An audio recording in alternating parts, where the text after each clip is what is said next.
That's what you do. You buy these clothes that cost me and make a difference in it. But we never do that. Never complains, gets up, with a smile on his face. They just want you to sit in your chair and go, hip hip hooray, for the Western press and the Western narrative. Regurgitating the same old, every single day, without the truth.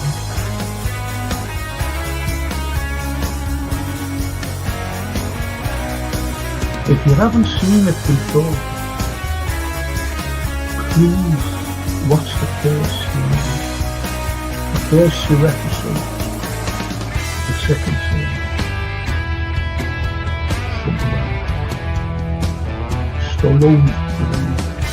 We are on the site of the castle. And it was the first time the Beatles had really stopped being semi-professional almost. Look at that. Absolutely fascinating.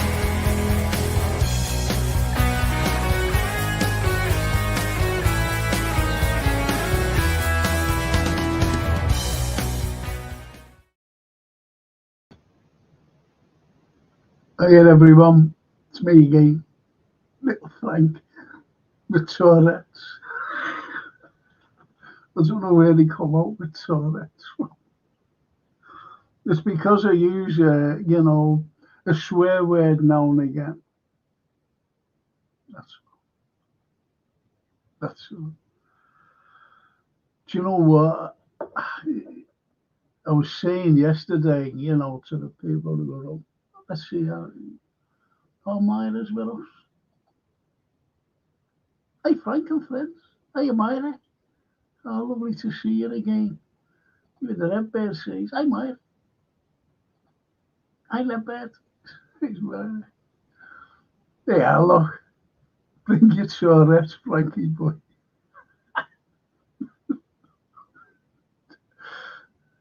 What are you like? The mince pie man himself, Tony LFC. Hello, Frankie. Hiya, Tony. Good to see you with us. And Edward as well. There's our Edward. Hello, Myra, Frank, Redbird. Hiya, Edward. Do you know what? I think you're all letting on to one another now. Yeah, that's lovely. Do you know what? I was saying yesterday that I was waiting for my prescription and I didn't get it. And I said to the pharmacist or whoever the fella was, I said, will you promise that, because he said, oh yes, it'll be out in the year. I said, okay. I said, promise me that I have to get it today because I have to take 3 tablets tonight when I go to bed and 3 tablets in the morning. I said, they're important to me, very important. Yeah, I promise. So anyway, a friend of mine came down, never got them as you know.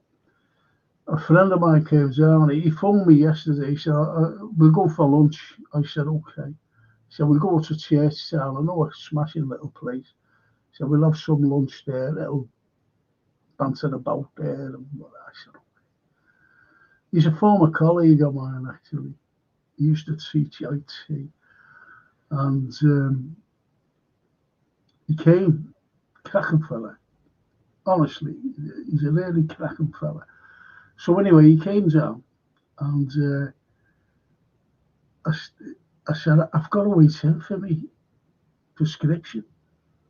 I said, I never got it, my medication. So he said, okay. So I said, yeah, just listen to this. So anyway, I phoned ages on the phone, and I'm talking, just ringing and ringing, then cutting off, ringing and cutting off. It's never done that before. And then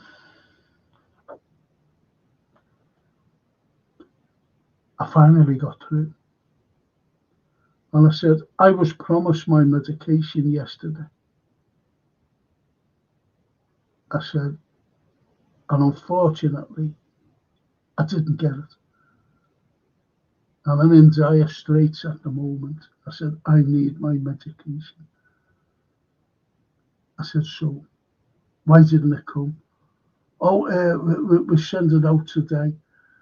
And I just said, hang on a second. I said to my mate Steve, I said, Steve, will you run me up to the chemist? He said, yeah, no problem. So I said, no, I don't want it sent out now today. I said, a friend of mine's here and I said, I told you I can't walk. I told you that, stipulated that. So this genuineness. So anyway, I went up there and I walked in, there was like a couple of people, there was about 5 people there. So I'm standing there. And this woman walked in. And I went, excuse me. I said, get at the back here. No, I won't get at the back. I said, no, get at the back. At the back. See, I don't understand that back. I said, don't you?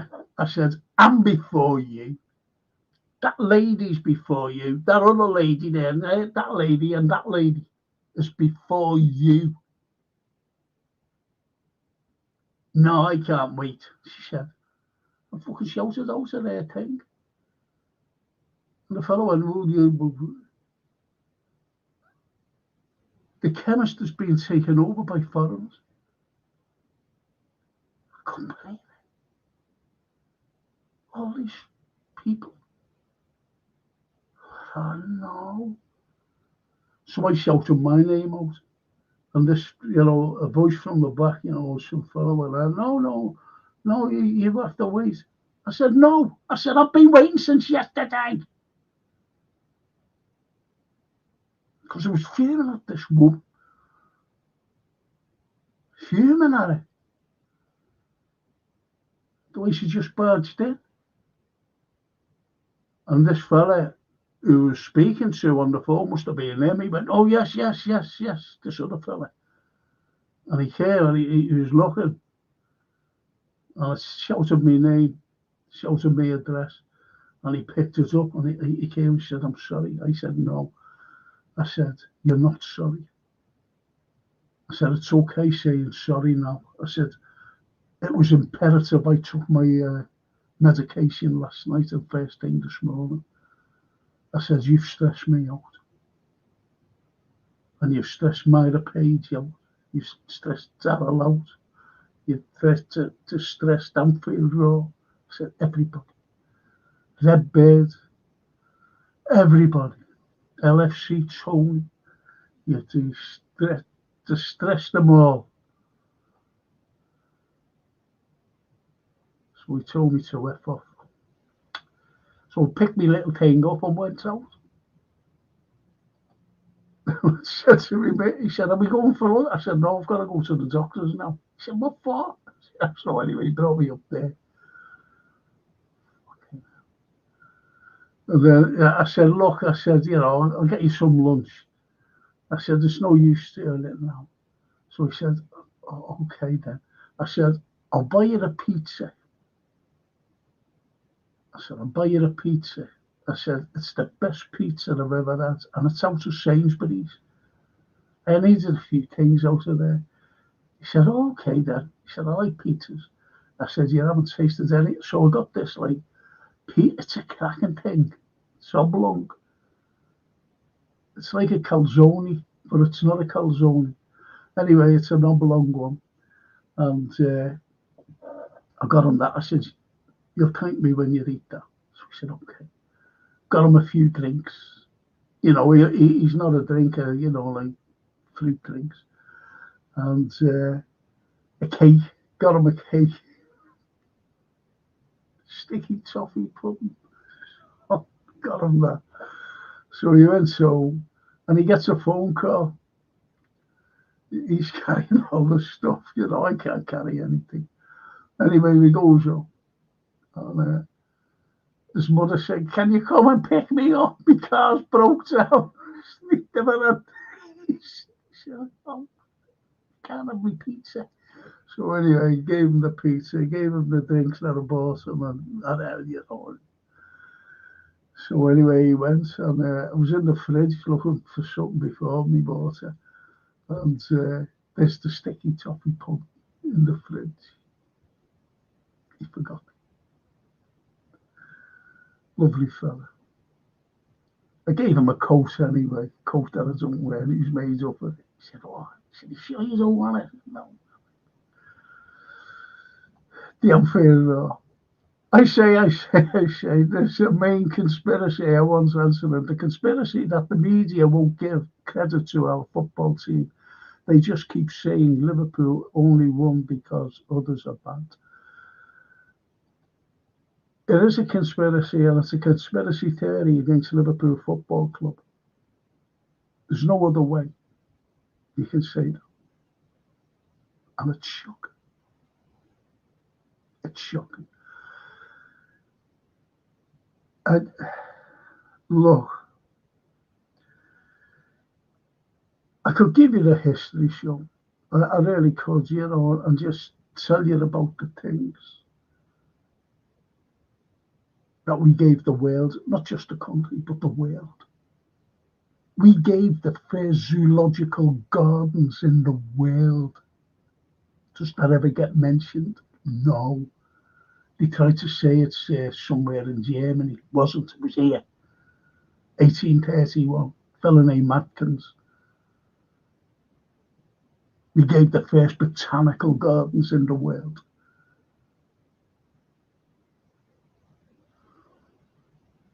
First in the world, botanical gardens. No one else had them. We did. We gave the first dock system in the world, the first passenger railway system in the world. We sent the first radio broadcast out in the world. Sir Oliver Lodge. There's loads that we gave the world. Think about it. First radio broadcast in the entire world. And as you know, everything radio, including this video, goes out into space and it just floats to its own futility. It really does, you know, all the time. Could you imagine someone listening? Who's this for some alien going on? Listen to this. But it's really annoying. It's really annoying. And I know that you're talking about football now. But it says they're all conspiracies. We were the most bombed city outside London during World War II. Does it ever get mentioned? Does Liverpool during the Civil War? Does that ever get mentioned?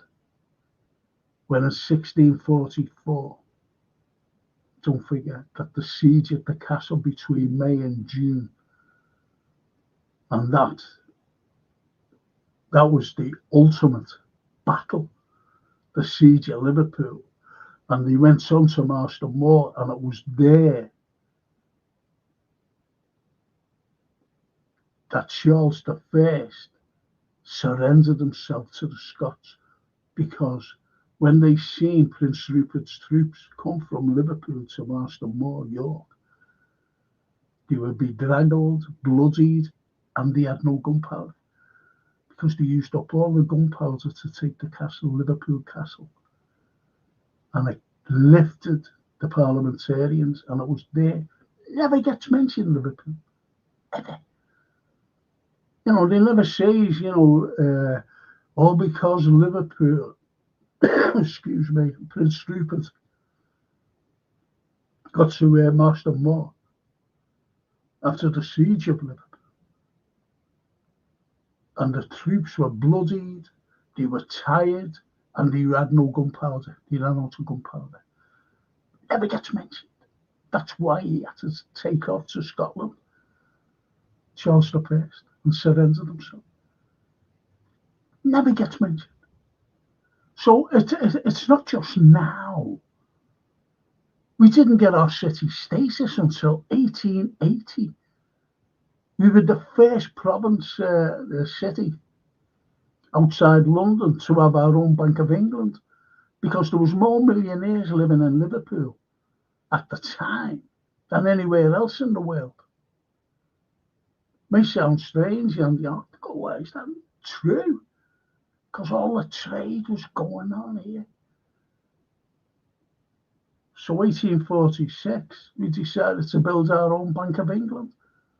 So our businessmen were fed up going down to Threadneedle State. And yet, there was cities sprouting up all over that we didn't get us until 1880. So it's not just now, boys. It's just not now. I remember when Liverpool won the European Cup in 1977. The only team to retain a British team under Bob Paisley retained the European Cup, which was on the back pages of the Daily Mirror. No, that's all that we read. But we were in Yorkshire. We got lost. The fella who was driving us home got lost, and we ended up in the Yorkshire Moors. And we seen this little shop open. Went in there. I went in for, a couple of drinks or parts. And it was parts because it was shouting, "Where are we? Where are we?" And the fella said, he said, "Oh, what way's to Wembley?" One of them asked. "Oh, you played last night, lad. You played last night." "Go away. No, we're playing tonight." "No, you played last night. You won. You won European Cup." So funny. But anyway, you got the Daily Mirror. And it wasn't on the back page. It was like inside. Couldn't believe it. And one of the lads went, "Yeah, look, it's not on the back page. You should have changed. You did win. Kenny Dalglish scored."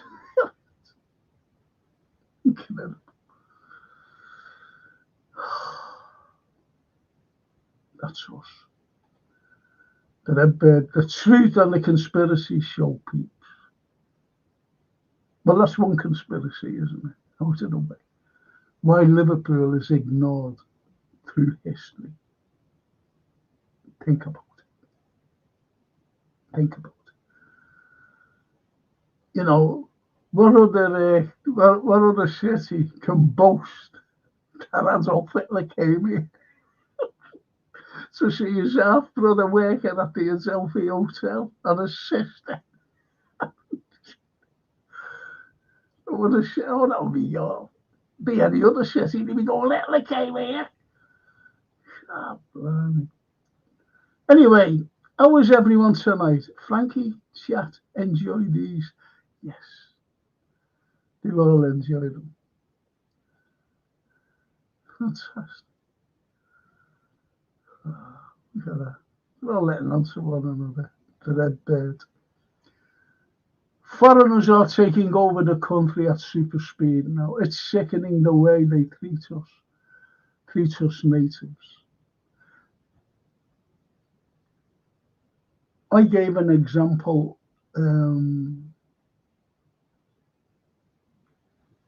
when we got to, and I'm talking the English,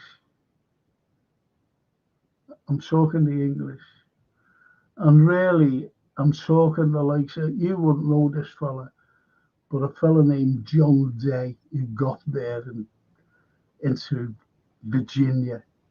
He just got to Virginia. That's why it was named Virginia, because his daughter was having a baby. And she had the baby in 1886. No, it's not. I'm sorry. And in 1686. So she had the baby. So they called her Virginia. After, have a guess? Yes, Elizabeth I. That's how Virginia was named. And they set up a place and they called it Roanoke. Roanoke. So they got there. Now, here's how it was. And it's only what you said about the indigenous native, that's us. Right? Well, we treated the indigenous native of America, and you know who they are. Now, these are all gentlemen, sitting back, and they was expected, they just relied on servants. And they expected the native, the indigenous native, that is, to do all the work.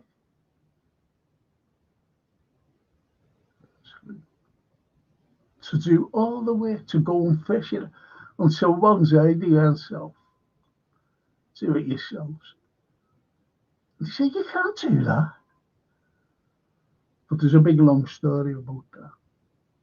And it wasn't until, again, when the Americans love all this Thanksgiving. And the Thanksgiving, you had the likes of William Bradford, who was exiled from this country to Holland. He was a Puritan. And the Puritans were hated more so than the Catholics. So they exiled him. And he went over to Holland. But even the Dutch got fed up with them. They went, say, get out, piss off. So anyway, back in this country, they said, all right, come here. We've got another place for you to go. So they exiled them. They were all exiled. They were all exiles. The founding fathers, all exiles from this country.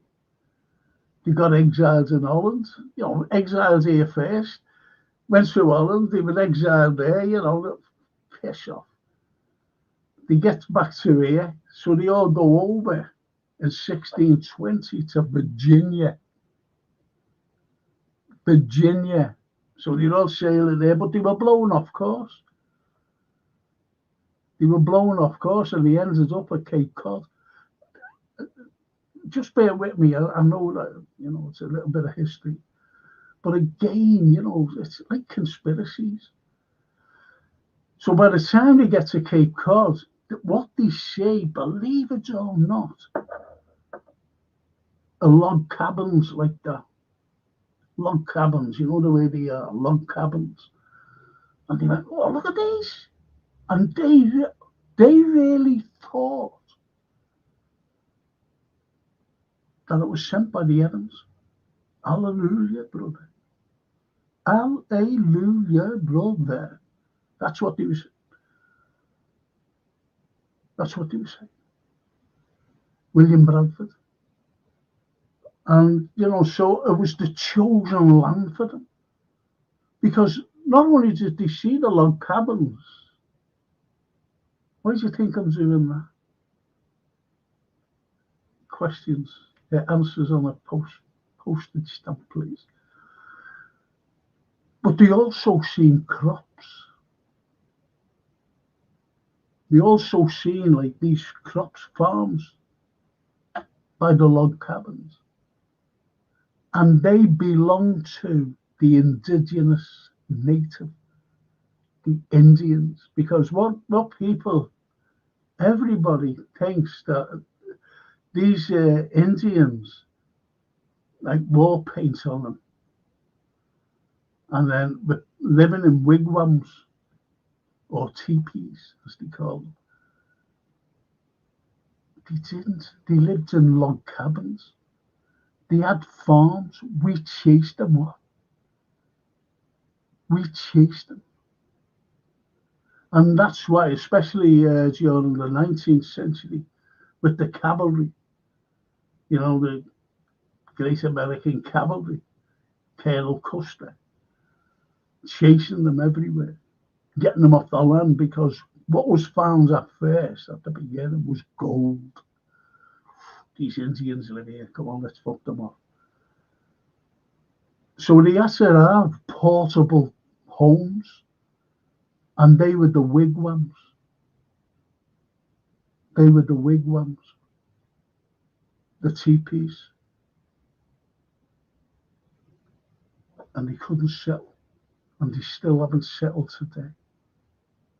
Just have a look at Wind River, Jeremy Renner, and the indigenous people. Have a look at it. If you haven't seen it, please look at it. Wind River, true story. True story. Modern day, by the way, not going back to cowboy times.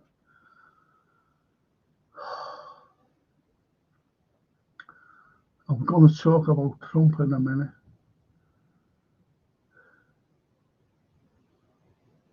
And foreigners are taking over the country at super speed now. It's sickening the way they treat us natives. Good on you, Frank, for sticking up and standing your ground. I had to. Do you know what? I was in there. I went to Spain.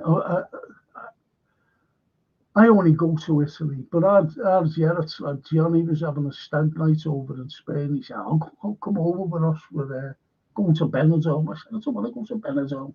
I want to go to Spain." And he said, "I'll keep me dad company. He's coming with us." So anyway, I went. And again, I was standing in a queue, with these other English people. And this fella, and he walked in, and he had a white shirt on, silk shirt, Spanish. He walks in with a white shirt. I was about pairs in the queue, these other people. All the others were, were like me, tourists. And he walked in, and he went, whatever he said in Spanish. I think it was for cigarettes, because the fella. And this woman, "Hey, yeah, get the back." I said, "Hang on, he works. He's a waiter or something. Look at him. Look at him."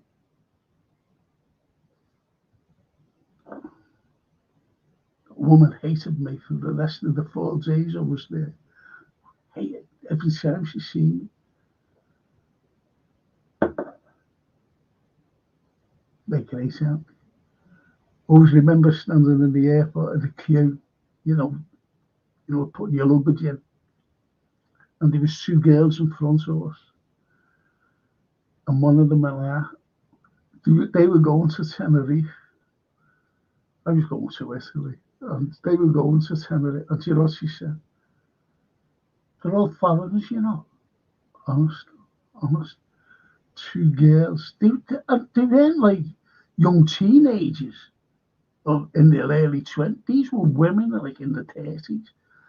They're all and do you know what? They all speak Spanish. How are we going to understand them? Honestly, fucking hilarious.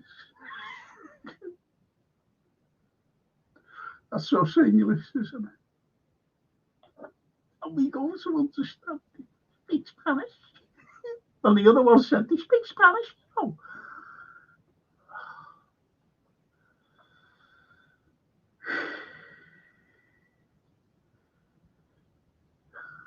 Oh, Myra says to the Amphit, "Yeah, I'm well." That's good, Myra. Amazed up that you joined us tonight, really. Yeah. And the red bear says, "Raw, I have Happy Frank as his met." Happy Frank as his met. I am actually. I'm getting giddy now. How are you doing? Yeah, Myra. The Amphit, he's visiting South Africa in June. I'm really looking forward to it. That's lovely, that. It's vast. It's not like London and Manchester, and you say to Myra, "Listen, I'm going over." It's not like Liverpool and Manchester. But the continent, it's like a continent, South Africa itself.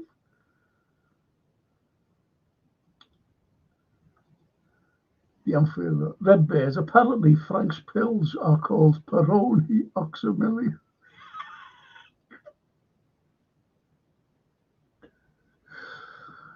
And that's all I do drink, you know, when I'm out. When I do go out, I only have a Peroni. That's it.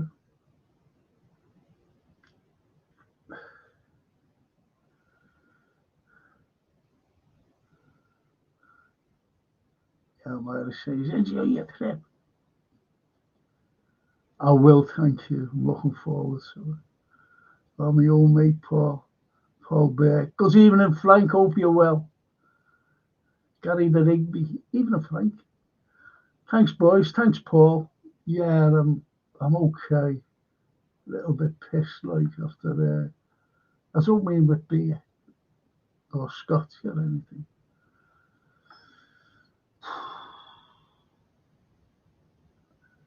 On the theory side of tonight's discussion, my theory is why is it people in established countries that have paid taxes into this country, our taxes are now benefiting immigrants rather than ourselves.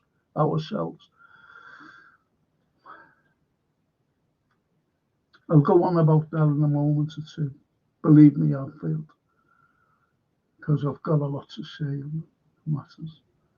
Gary says, I can't see you said that, but I saw a fight on the bus today on Hanover Street. 5 lads tried to walk on without paying, and some fella kicked up on them, and they were calling them racist.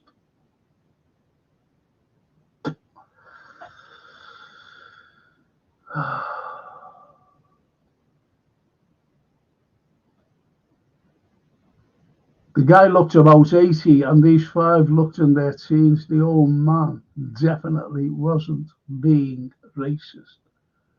You can't say anything. Look, it's labels. It's labels. As I said, I was called a racist simply because I said that no slaves ever landed in Liverpool. And he didn't. I'm telling you now. And I've got something here. Just bear with me with this.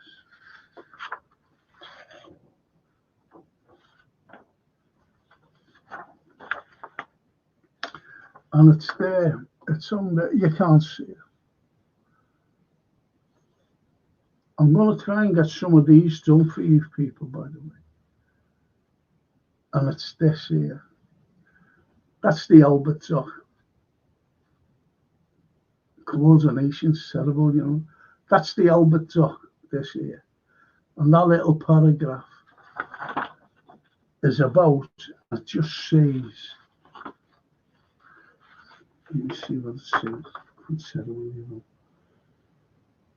know. Liverpool's legend has it. I can't see. No, it's the light. I can't see with the light. There's no light actually. Might look light on there and everything. I can't bloody see a thing.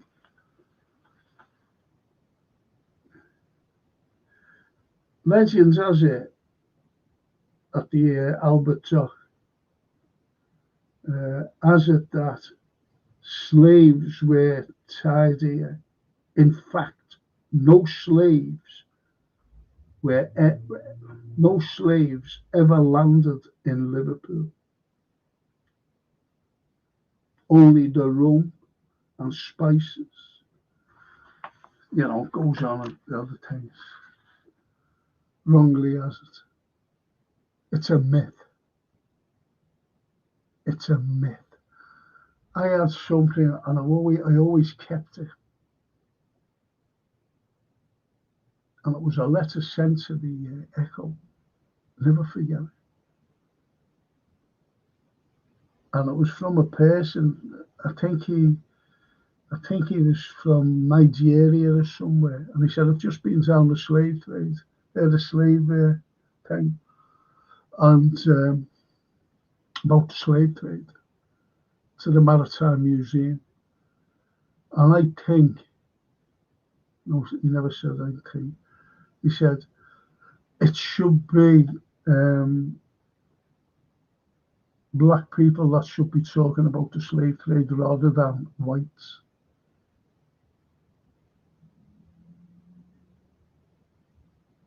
I went, I know about the slave trade. Why can't I say it? I know everything about the slave trade. Why can't I? Is it because the colour of skin? You can't talk about a subject, a topic, a subject matter because of the colour of your skin. What would a different fella from the colour of my skin know differently from me? Do you understand?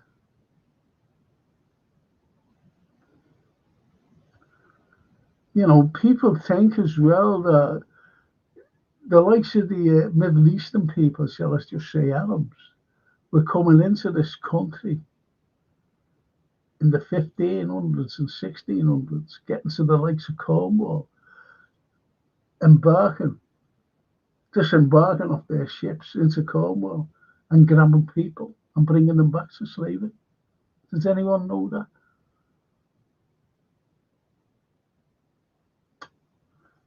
There you have it. That never gets mentioned.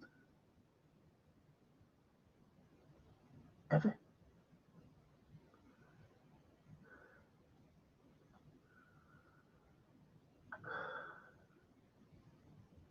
Frankie, on conspiracies, why are the left so fearful of losing power? That this narrative of extreme far-right movements are taking place. Why are the left so fearful of losing power? Do you ever remember there was a left and a right? And I'm going back. Now, the right represented, extremist views. The left, their views was equality for all. But don't you think that it's changed the way it is? And it's all because of control. I've said for years, I remember talking to my grandmother, and I'm talking about 1973, 74, something like that. And OPEC, the Middle East, the Americans, they wanted to put like so many dollars or $1 or something on a barrel of oil. And Nixon at the time, who was president of the United States, he put all the American armed forces on red alert. They were ready to go in to the Middle East, a lot of them. Red alert.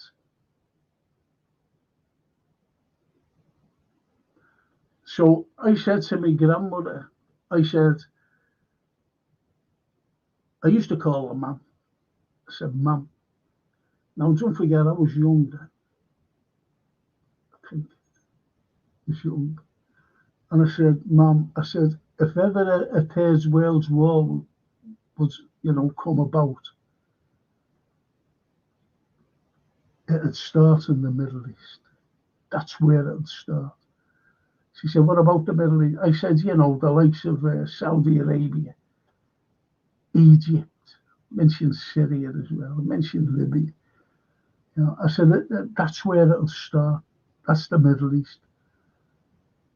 She said, do you think? I said, yeah. I said, because they've got oil. And that's genuine. I said that. It'll be all over oil. And that's in 1973. But nothing came about, thank God, OPEC backed away. But OPEC won't now. OPEC won't.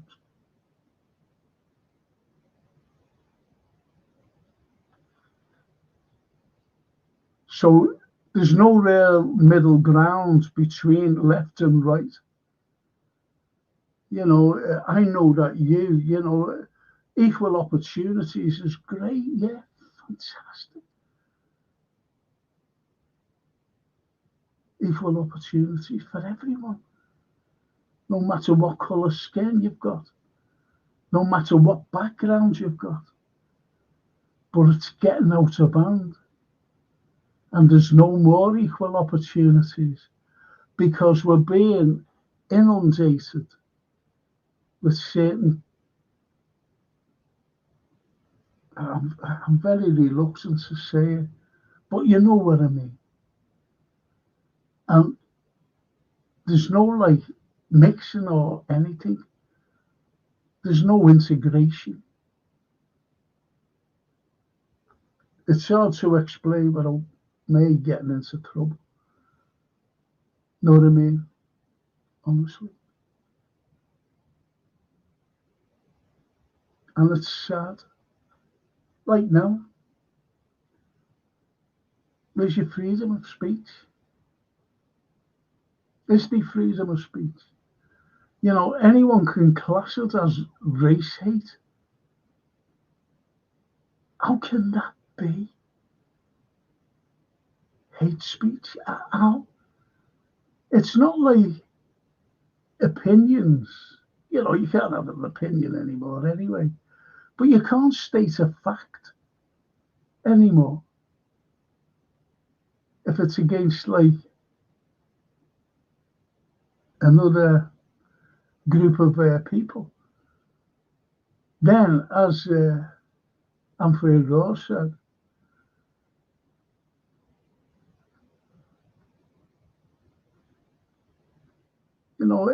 it's wrong. And Gary Rigby, the labels are there to chastise you, and so you go. And the legislators, I don't know where it's come out now, what Starmer said, you'll go straight to jail. If everything is control, and it was like that with COVID, the lockdown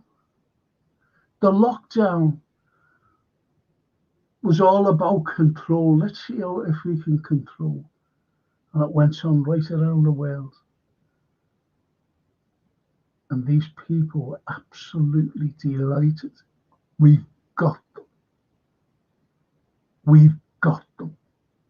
Meaning we've got them under control.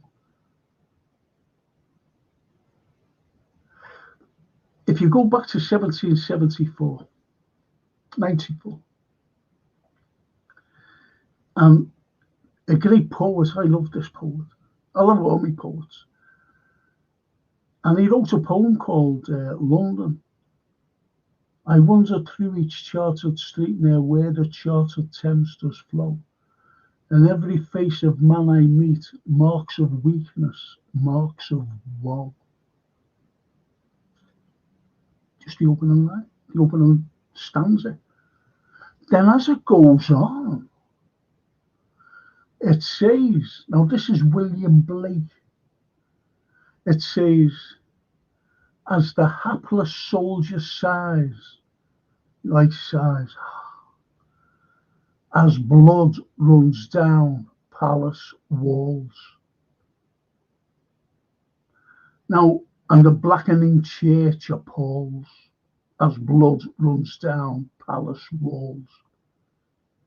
He was brought up for sedition,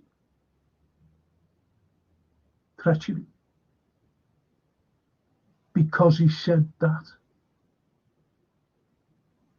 He looked at the state and said, what's all this bloodshed about? Why? He questioned why. Even the church stood back and allowed it. Allowed this. Don't forget, we loved wars. We're fighting everyone, killing everyone, neglecting our own.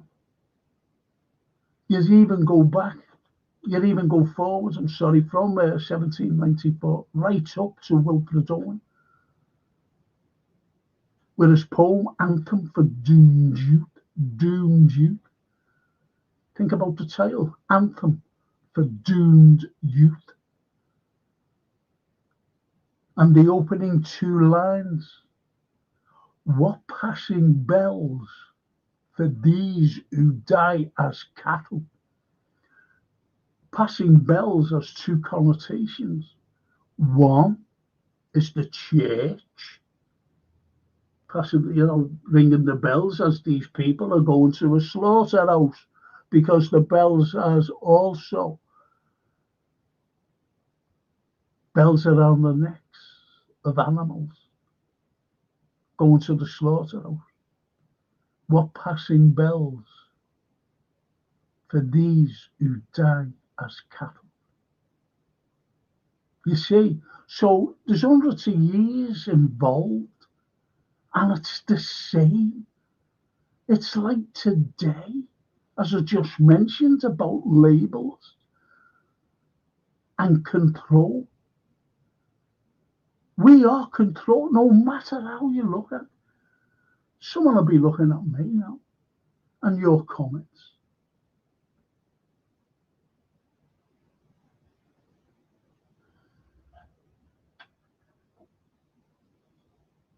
Gary Pearce says to the Anfield, I agree, but you can't say anything now without being called a fascist or prejudiced or racist, gammon or whatever.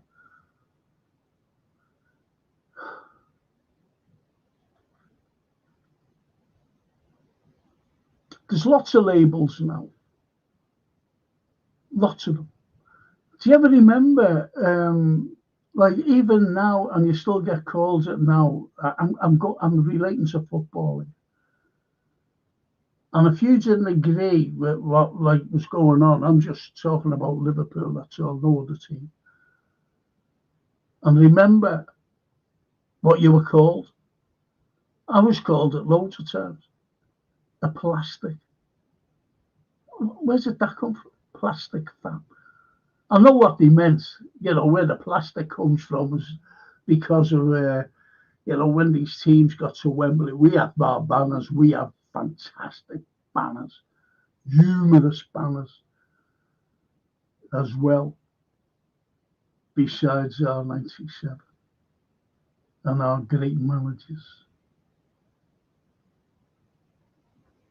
Yes, these other teams throughout the country, say like especially Wembley, and they play in Liverpool, they always had, their clubs always had these little plastic flags on the seating. That's where the plastic came in.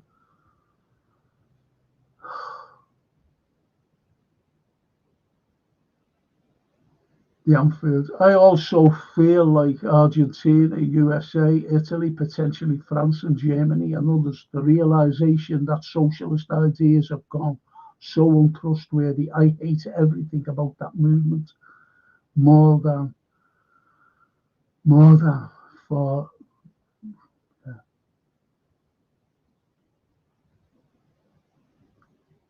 you run out of words so in your comments. Well, there's Italy, which is great actually. They've just come out and went like that. They just come out and they're getting on Trump's side. And what they've done, I don't know whether you're aware of this, this stupid ICC that they put out a warrant for Vladimir Putin, right? And he can't go anywhere. Italy's come out and went like that. We never signed it. We never put in the thing. So Vladimir Putin can go into Italy if he wants. Not that he wants to, like. But what I was thinking with that just coming out today,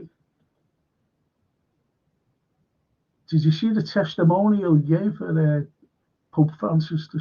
It was a great testimonial. It was really, very humbling, and it was lovely. Could that be an invite for him to come to Italy and attend the funeral?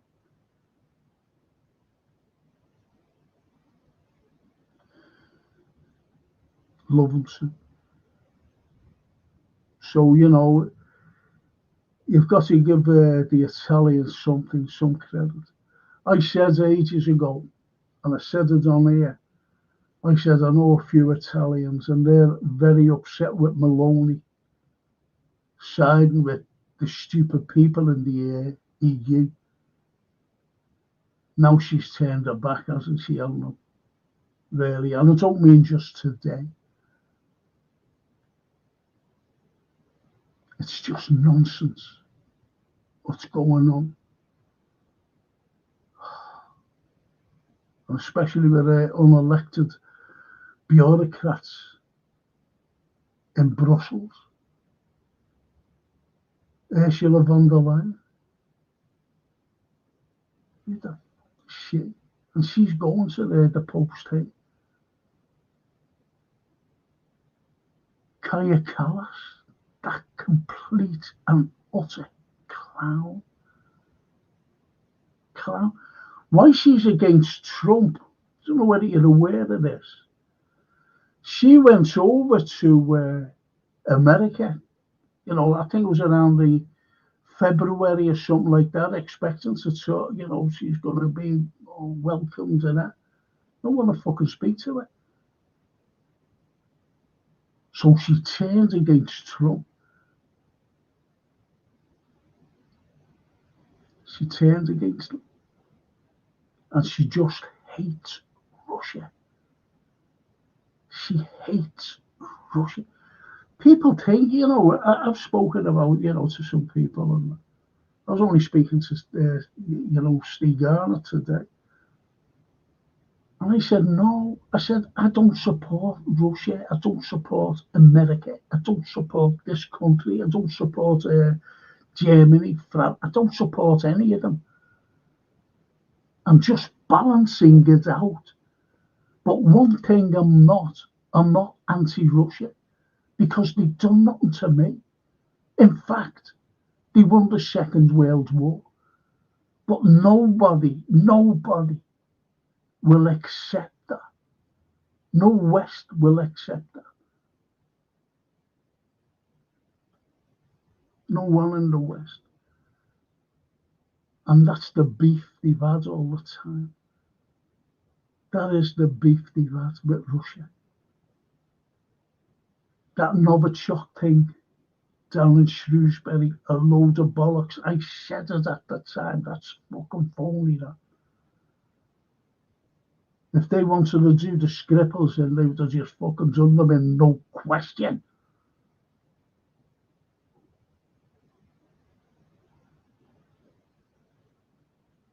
Phony. Absolute phony.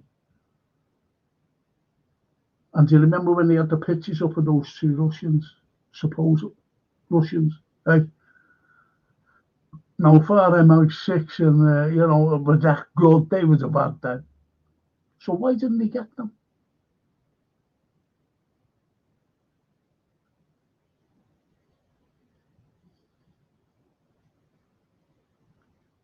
Because it was all phony, red flags.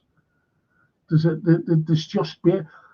Has anybody ever heard of Russia today doing assassinations in Ukraine? I'm talking about assassinations. I'm not talking about bombing and fighting, the battlefield. Has anybody talked about that? Has there any been reports that Russia went into Kiev and started killing these people? You haven't, have you? But lots of assassinations have happened in Moscow and not a fucking word out of the West. A general, was it today or yesterday? Top Russian general. Car bombed. Boom.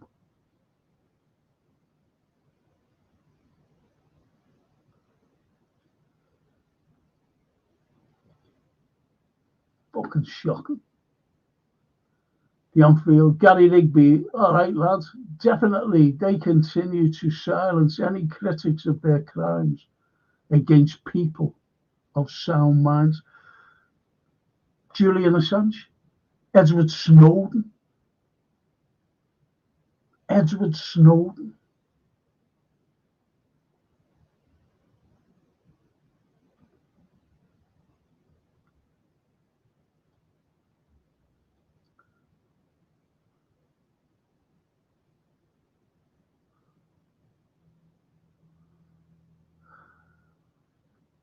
I think that's a cracker what you just said. Critics of their crimes against people of sound minds. So who's got a sound mind?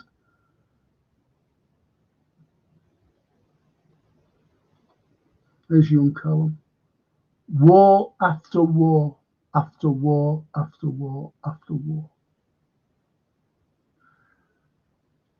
I forget who said this.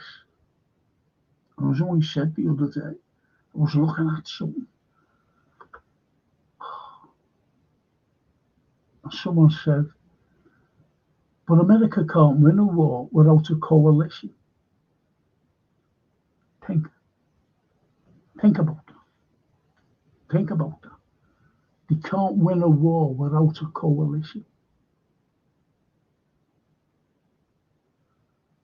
Remember the Gulf War? UK, will you help us?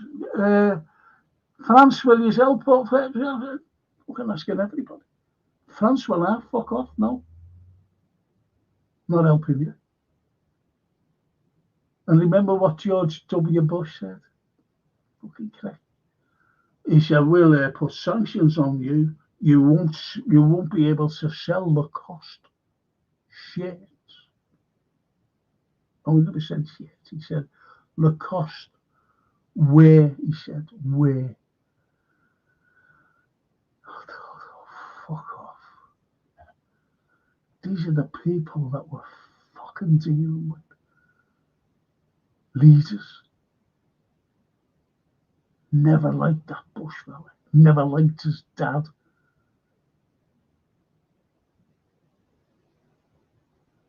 Never liked Obama. I said, you know, at the time about Obama, I said, I don't like him. I said, he's horrible, him. I was called a racist. I said, you what? So I can't like dislike anybody like a presidential leader. But I came out with a cracker, and it was what was his name? Mugabe and Idi Amin. I said, so if I said Mugabe, I didn't like him, is that all right? And he said, yeah. I said, well, I don't like fucking Obama. So why is it all right to dislike Mugabe and Idi Amin? Oh, because they're doing bad to the country. I said, fucking bad. I said, he's starting fucking wars. Killing people. Look at Libya. Him in Cameroon. Colonel Gaddafi.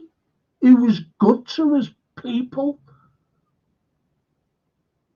No, he wasn't. He was a tyrant. He was a dictator. Fucking hell. These are the people that we're trying to educate. And they won't have it. They just won't have it. Colonel Gaddafi, Muammar Gaddafi, was fantastic to his people. But the Yanks there were 7 countries the Yanks wanted to obliterate and put like regime change in. And Libya was one of the last one. They've done us all. The last one is Iran. And this is what they're doing now.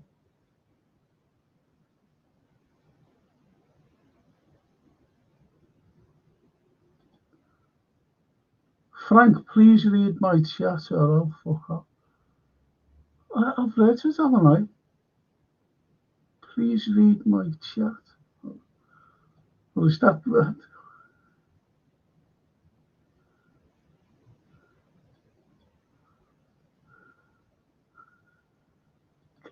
Hello, Raw. Callum says, black people are the most biased people ever. They claim racism all the time. That's the way the label is. There's there's this white privilege nonsense. And I just say, what white privilege? If you talk like the slave trade, for example, what was going on during the slave trade? There's always been peasants. We had our very first, here in Liverpool, workhouse in 1732 in Hanover Street. Now, you look at Hanover Street, the way it was laid out, right? I'll give you another workhouse. And there was another workhouse in Brownlow Hill. And you look at the way that was laid out. You had the likes of Hope Street. You had the likes of Mount Pleasant. You had the likes of Rodney Street. And all around Faulkner Square, Abercrombie Square. Do you see where I'm coming from here? Huskerson Street. Do you see where I'm coming from? What was in the centre of it? A workhouse. Same as Hanover Street. And you look around there, you walk down Duke Street. Walk down Duke Street. Walk along Rodney Street. And what you see are beautiful houses from the, Georgian period, George III, 1760 onwards. I can tell you all about them. If I was with you now, I'd tell you all about them. I'll go, do you know who lived there? I could tell you. Oh, go away. They lived there. What did she do? She opens up a university in Cambridge for women and Clough. And her brother, Arthur Clough, was a great romantic poet. And I tell you another one who lived there as well. Not there, but there. Look at this. Dorothy Hemans. Go away. What did she do? A great poet. She wrote about her brother in the Napoleonic Wars. She wrote them from letters he was sending to her in Duke Street. But who built the houses, Frank? Oh, yeah, I forgot about that. It was the people in the workhouses.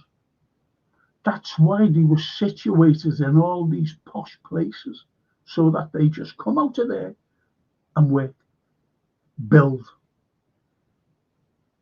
The people at the workhouses. White privilege. Inadequate food. And once you went in, you came out feet first. The only time for freedom was feet first into a lime pit.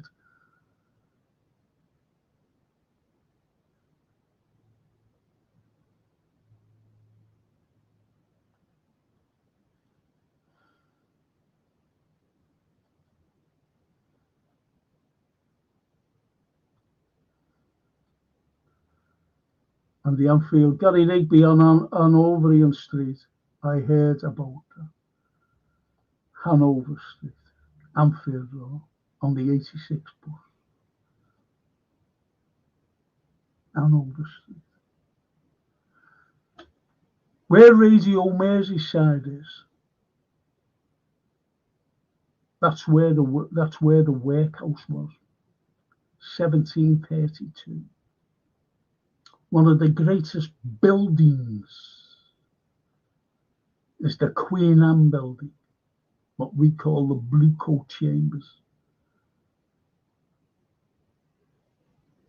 Albeit that the architect was Thomas Stairs, who built the first wet top. He was the architect. And if you think about it, it was the people from the workhouse who did all the labour building it.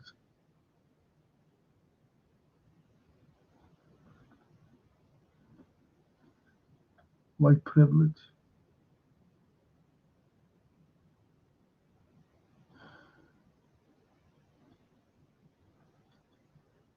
What do you think about the statue in Bristol being pulled down? Do you mean the I forget his name, the slaver? I think. Remember they wanted Penny Lane. Remember Penny Lane, which was a fucking joke. They wanted to get rid of this, scrape it out. Remember that? Slaver. James Penny wasn't, was he?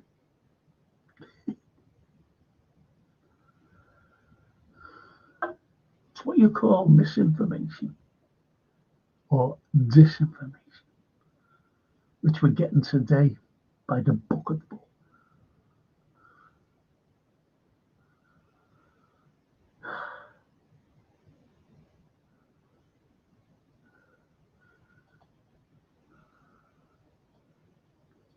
Redbird, says the Anfield. What I want to know is Frank's pod schedule. Way out of line right now. He has more channels and subjects than Sky TV. I can't keep up. I'm a red. You're red. So we'll try to do that. But I'm not doing it like all the time, am I now? I do this for the sake because you on there now are interested in it. Myra Page, all the way from Africa. And it's as simple as that. And everybody likes a film and a TV series. That's why I do the Saturday morning. And Redbird's trying to earn some money by me swearing. And that's why he can't wait for the watch along unless he's going the game on Sunday.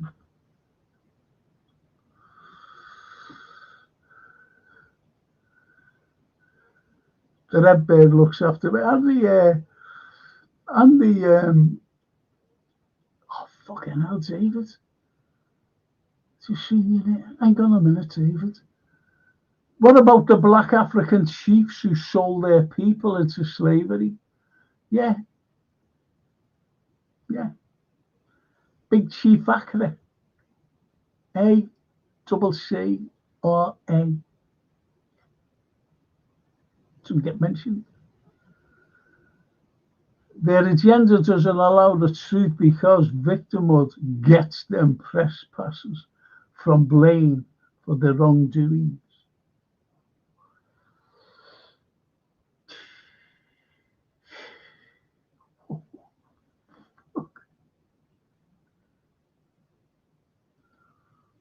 And David, this fella, greatest historian, honestly, people. Best archivist I've ever known, honestly. An archivist about this fella. And he'd tell you, the first thing if slaves landed in Liverpool, it would be splashed all over the Liverpool Echo, and I'll be official. Slaves landed in Liverpool. And he'd tell you, and I'd tell you.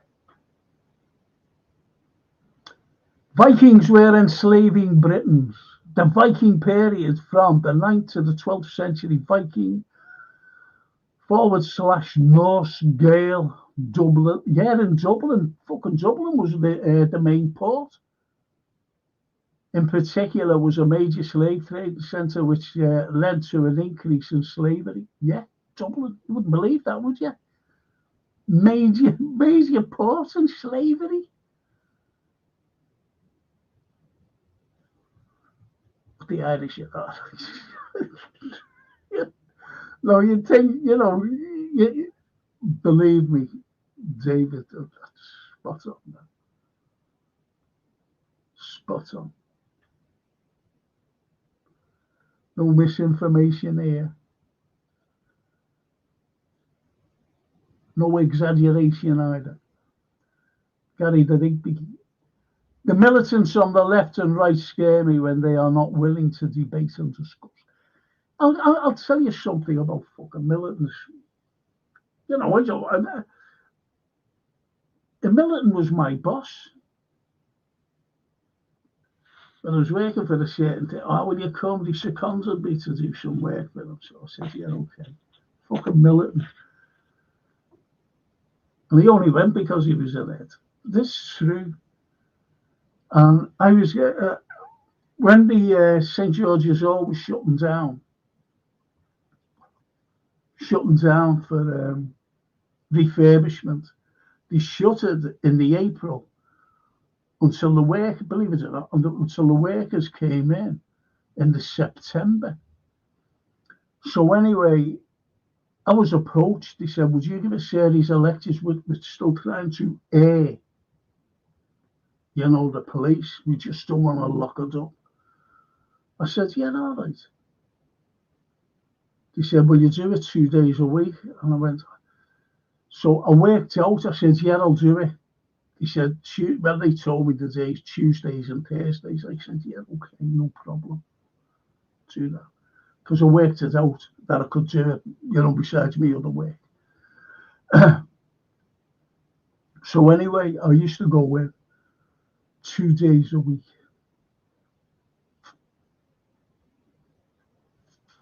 2 days a week, I used to go in. And it was great, actually, because I knew about the place, but I really got to know it. I was in the bowels of it. I was fucking great. It was everywhere. And I was bringing the people who used to come along.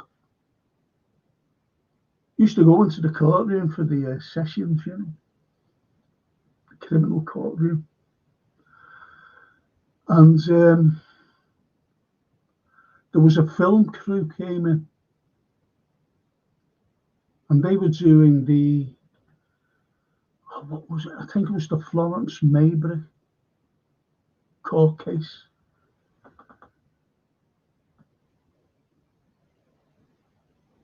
David owned it. I think I told David this. So anyway, I was smoking then. So I went outside for a cigarette. And I was waiting for the afternoon one as well, because I did the morning and afternoon. And I was waiting for the afternoon, so I went outside, and I was by Disraeli's, the Earl of Beaconsfield statue that's standing on the steps. So I was standing there, and this girl came out. She's a lovely girl, a little Indian girl she was, and she was one of the camera people. So anyway, I'm standing there. She went, hello. And she was from Blackburn, the girl. And I said, yeah. She said, isn't this a beautiful place? I said, yeah. I said, yeah, it's beautiful. And she said, can you give me some history of that? So I told her. And she said, do you know what? She said, it's just amazing that the slaves actually built it.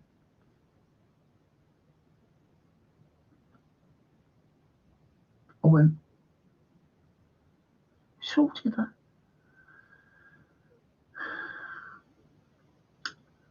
I said, no, take no notice of it. I said, the slave trade ended, I just said it this way. I said, the slave trade ended in 1807. I said, and this wasn't built until it opens its store in 1854. So how could that be? And do you know what she said to me? She said, "How's you know you're only an actor?" She thought I was a fucking actor. I said, "No, I'm a historian."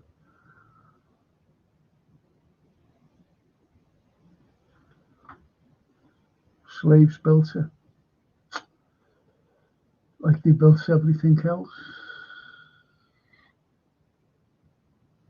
Well, he's doing all his shows apart from TV stroke film show at 7 p.m. in homage to our 7.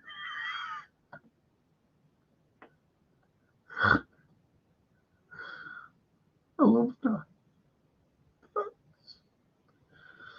Callum. People don't like when certain women and men, colour, don't mix, which is wrong. Everyone should mix colour. Makes no difference, does it really? Makes no. And Michael J. Lloyd. Hey, Michael. You know, about the Ventries, is it? And he said, "Hello, Frank, hope you're well and your results were good." Yeah, no, I still haven't had it. I had to pick up a bloody thing today to bring on Monday. But I said to Francine today, tonight, just before I came on, she's going to do a gig in Paradise Street, all places. And I said, "Is there any way you can take me up to the doctor's on Monday?" She said, "No, I can't do it Monday, Dad, but I will do it Tuesday after I pick Sophia up." That's my granddaughter. And I said, "Okay, but I won't have these results for another, after I put this in, 2 things in, it'll be, I'd say, less than a week."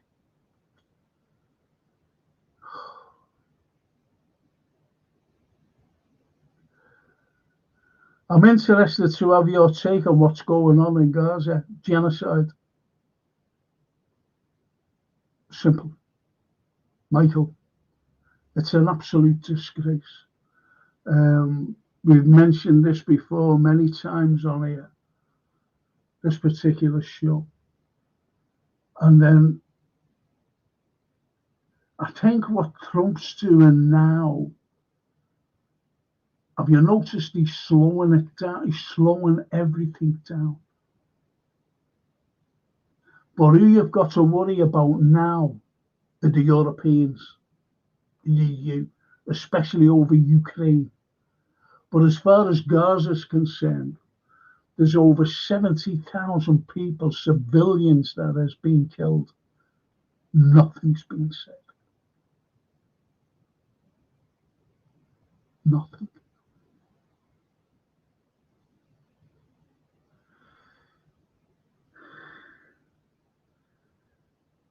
I'm just going to say right here, right, extreme right, ultra right, the ultra right, which is fascism, which is Nazism. They've taken over.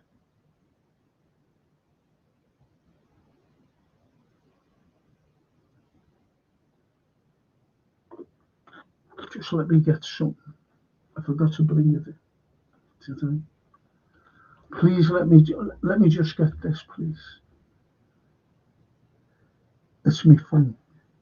Hang on, Michael. Let me show you something.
I want to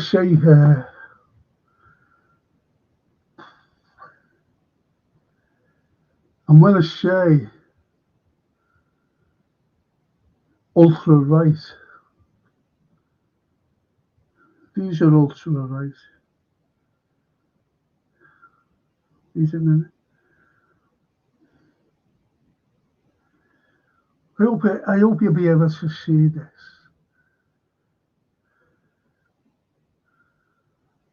No, you can't see it. What's on there is the swastika. Swastikas on them flags. Believe me, okay? Let's see if you can see it on the next one. I doubt it. You might be able to. Yeah, there they are. There's the swastika, right? They're on the flags. And what these fellas are doing, they're standing by a massive bonfire. A big bonfire.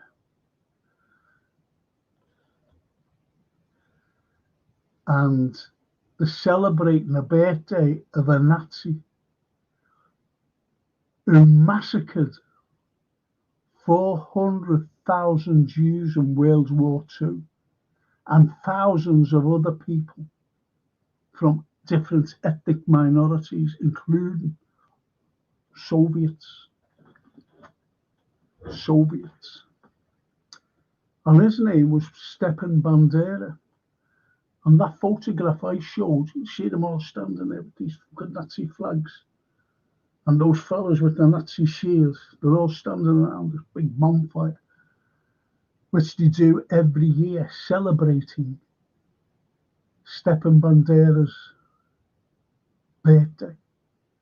And we're fucking sending money to them. They're taking everything away from our fucking pensions and sending it to them. We've got 5.2 million children below the poverty line that go to school without fucking breakfast. And that Starmer is fucking signing a fucking agreement for 100 years. We'll help you. They're not helping our elderly. They're not helping our kids. Helping them at all. Kids going to school without a breakfast, coming home without having something to eat. 5.2 million under the poverty line.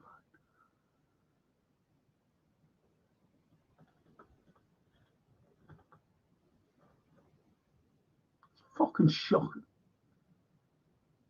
And this is what's happening. And they're paying the likes of these and the likes of fucking Israel. Not all Israelis are bad, you know, because you do have demonstrations against what's happening. But unfortunately, they're what you call Zionists.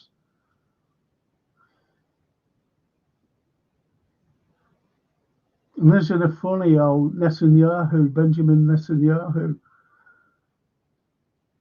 is really a Pole. He's not like a fellow who was born in Israel. And you know, Israel was made up by some Liverpool fella named Balfour. And we give them that, you know, take a part of the fucking Palestine, you know, put them there. And it's just like Nikita Khrushchev, who in 1954, that's my era, I was born in 1954, took Crimea and gave it to Ukraine. And Ukraine said, it's always been in Ukraine. Fucking Zelensky. No, it fucking hasn't. It's always been Russian. Only for Khrushchev. They haven't a fucking clue, these people.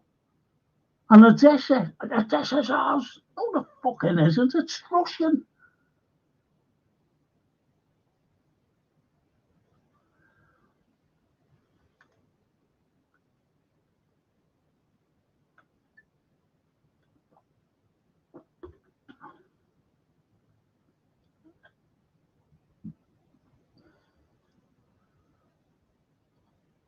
And as young Callum says, Michael genocide. That's what. The Red Bird. So's Frank.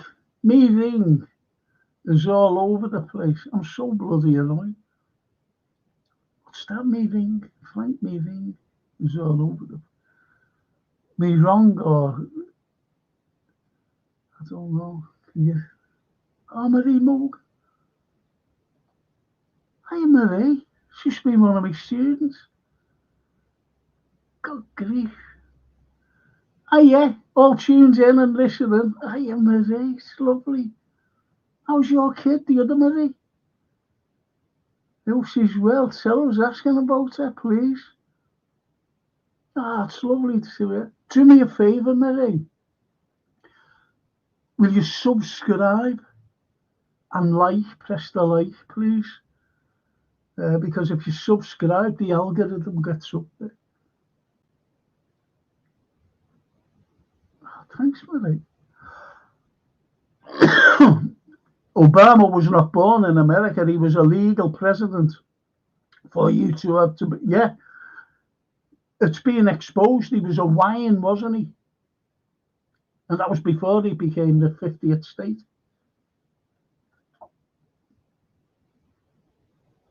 An illegal. The Red Bird. Thanks for reading my chat. Piss off, you. You only want me to swear. Marie, this fella always wants me to. All these on here still want me to swear, you know. And Marie says, love Frank. Always speaks the truth. Could listen to him all night. Don't say that to your husband. I said, we always do. And the Red Bird. Obama, not Obama. Pigging autocorrect is a bitch. What do you think of his wife, Michael? Big Mike. And Myra. Frank Carlyle, you're a great historian. That was Tartarian Empire for real. Oh, was the Tartarian Empire? Yeah, the Tartars. There was a fella by the name of, he's one of my great heroes, by the way. And he was captured by the Tartars. He was captured. And what has happened to him, he was put to slavery. He was sold to the Arabs by the Tartars. And when he was sold, he was somewhere in the Middle East. I don't know what tribe it was. And he escaped. He escaped. Because he was in a war. He was a great, he was what you call he was a mercenary, actually. He was a mercenary.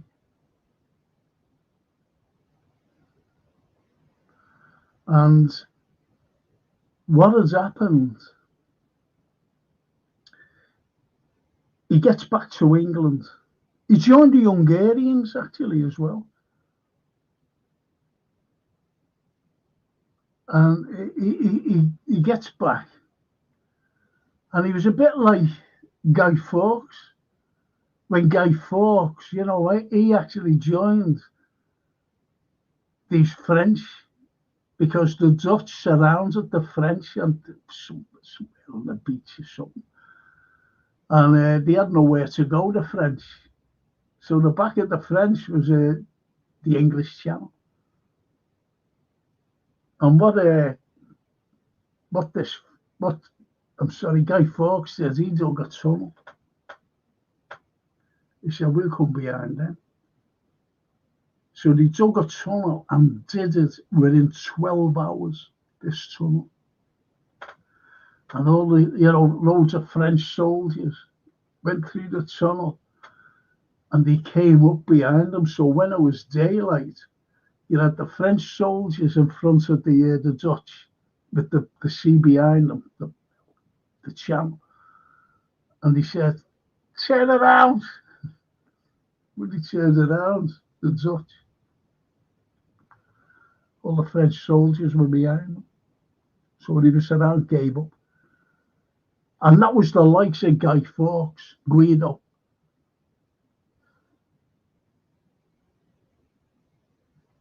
So what you have this other fella now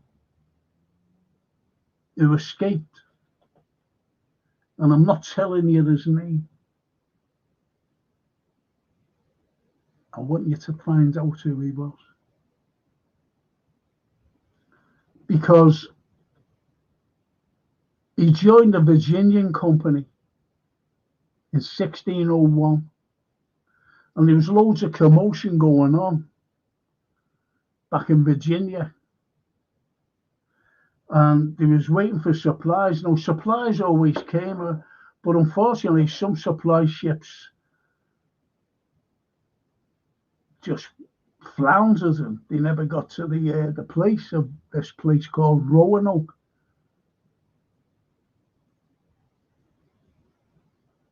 I'll tell you his name. It was John Smith. But there's a little story why, I'll tell you for why. So anyway, he set out because he was a member now of the Virginia Company who sent these people out there in the first place. So we sailed with them. He said, I'll sort it all out. And when he got there, people, he said, what the fucking hell, why didn't you go out and swim and catch fish or do something, go and catch animals? And as I said before, these were like gentlemen. And he wanted the indigenous native to fucking do all the work for them. He said, oh, fuck off. So they were waiting for these supplies, as I said. Now, there was one fella who, unfortunately, on the morning, the day, he buried his wife. And he fucking dug her up in the night to eat her. It was the very first known of like cannibalism. But the Americans, historians, don't like talking about that. So what they did, they got him, tied him to this tree, got his tongue, put us up against the thing, got a nail, couldn't move. He was nailed, his fucking tongue was nailed to the tree for doing what he did. So anyway, he sorted it out. Do you ever remember the animation about Pocahontas made? Typical Americans. And they had him marrying John Smith because he's one of my heroes. He really is one of my heroes. Great military hero of mine. And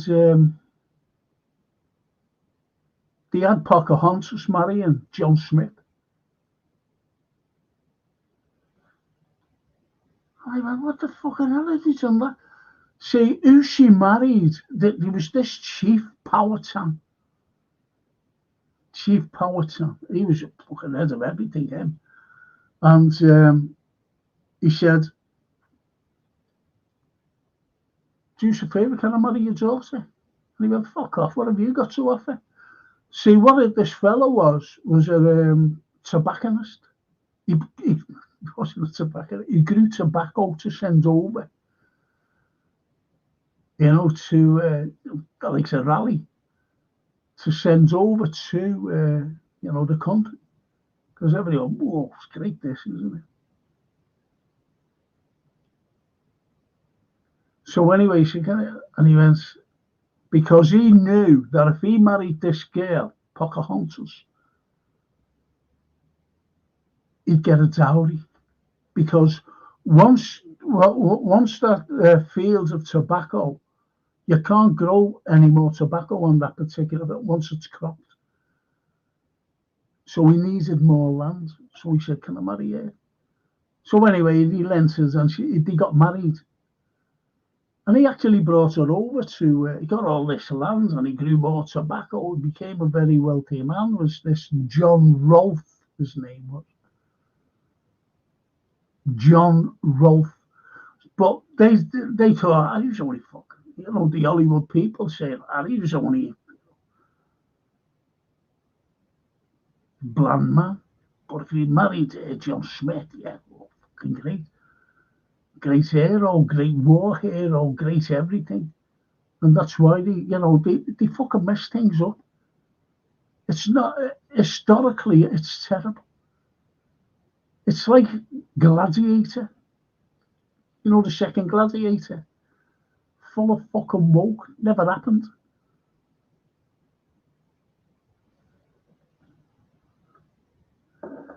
Certain actor in it, you said, fuck off. Never happened. Thank you, Maya. Yeah, the Tartars were there. Yeah, little empire. The Tartars. The Redbeards. Not going to the match, I'll make extra, Josh. What's your long slack?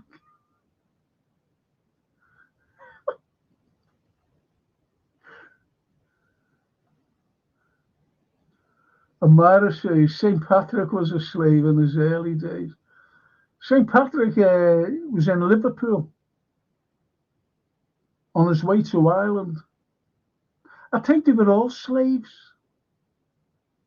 The fella, John Newsom, he was a slaver. Oh, you might know who he was. Who the fuck's John Newsom? Liverpool slaver. But you will know him when I say this. You'll go away. If you don't know already. And he was,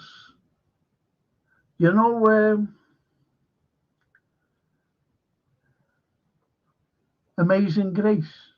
He wrote Amazing Grace because he repented. He said, how can we destruct a fellow human being? Because he's seen it was fucking shocking what they did to the slaves. They deconstructed them. They took away everything. Don't forget that these people, these Africans, they had families. They had their own culture. They had their own religion. They had everything. And when the slaves went, they were deconstructed and fucking tattoos with a number or whatever. Branded. And then sent them to slavery, into slavery, in another world. A different world, an alien world, where they worked. But it was just like the workhouses. The workhouses, people had to work 18 hours a day.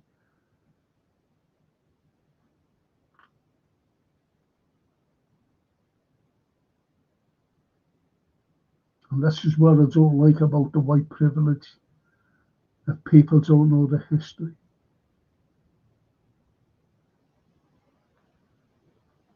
They just see people in wigs and they say white privilege. They don't see the likes of me and you and everybody else.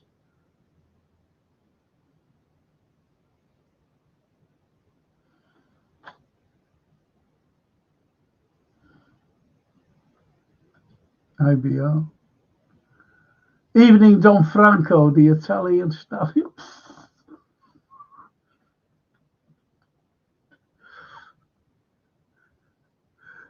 The fucking stallions, welcome.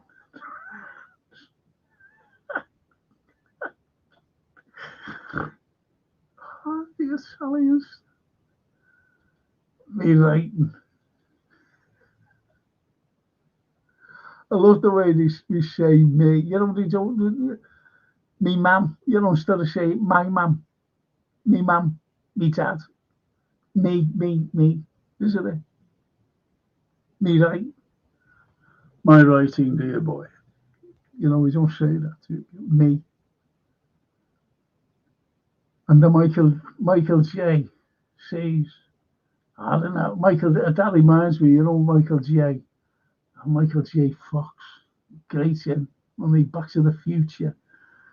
Try and catch a film with him in. And it's called, I'm sorry about this, this is what I've got. And I'm dead itchy. When you know I'm doing this, I'm very, very itchy. Bear with me, people. So anyway, Michael J. Fox, watch a film called Doc Hollywood.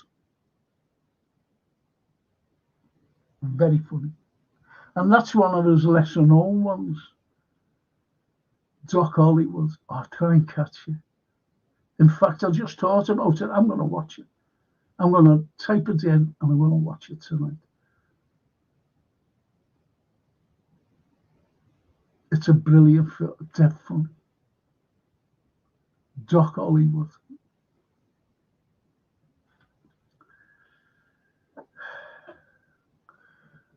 I think the main star in it, this girl, I forget her name. I think she's just died as well. And I don't know, I feel sorry for that Michael J.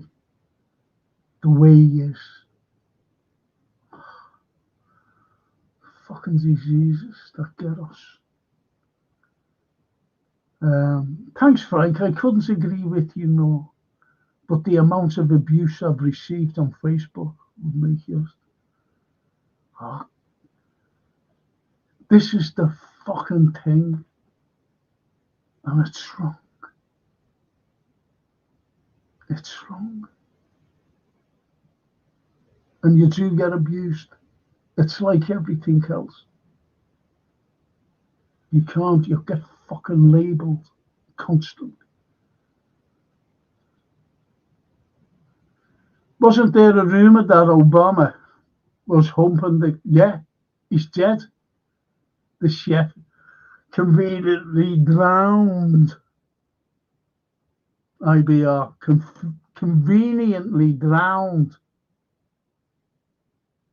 Not mysteriously, but conveniently, if you know what I mean. Let's take it again. The India-Pakistan conflict is gathering momentum. These are nuclear, as you know, David, these are nuclear superpowers. Both countries are massive military on their board. India has cut irrigation water into Pakistan. If it kicks off, I can predict tensions will erupt in this country between both. Yes, it's bad enough when they play cricket. Yes. That's a good point, though. Do you know what, as well? India's come out and said, this is, I don't know his name, I'm sorry, but I don't. And it's their defence minister. And he's actually come out and said about Kashmir, he said that was a red flag. And when you read what he's actually said,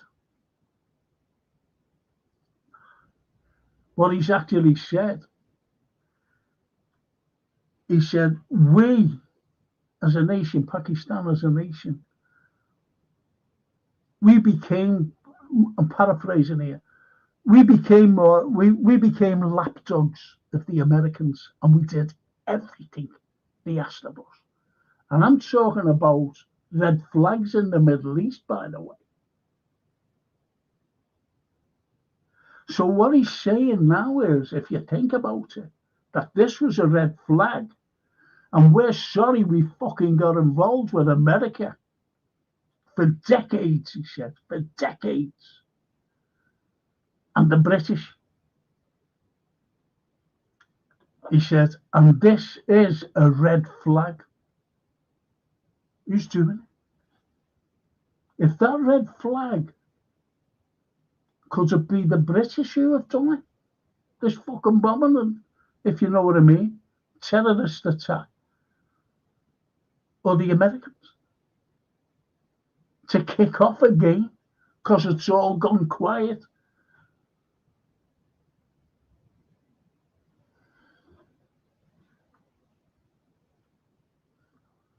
You're right, David. It's frightening. We're on the precipice of everything. And Darryl says, Frankie, love you, mate. Thank you, Darryl.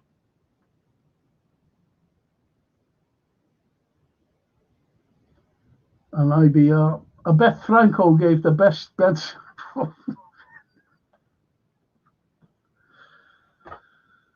wish.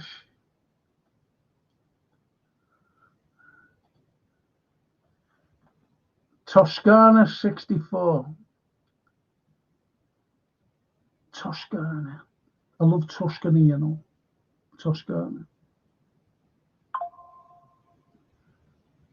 And that's what our little Italian family call Tuscany, Toscana. I would have loved to have lived in Italy. My ambition. Too late now, life, unfortunately. Toscana says, "Hey Frank, any idea where I can learn more about Italian immigration?" You're off me. Tell you what I'll do with you. I'll tell you what I'll do with you. I'll do a special one on Italy. My family came over on my mum's side.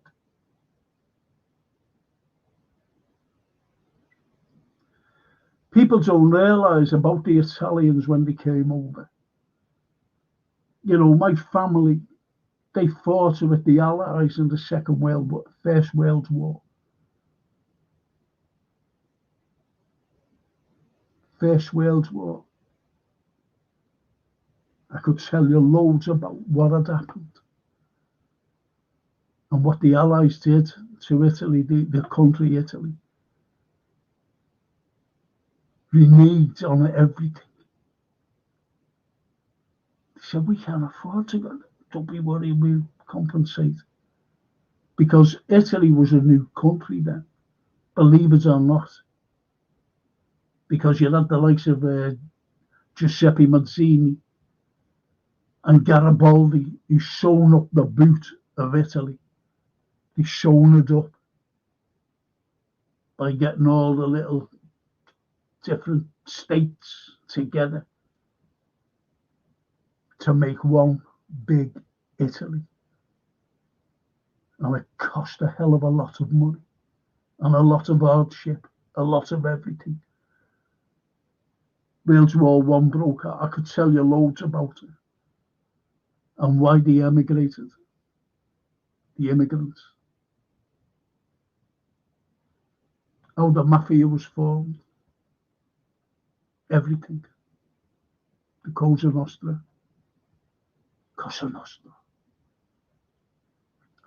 I'll do that.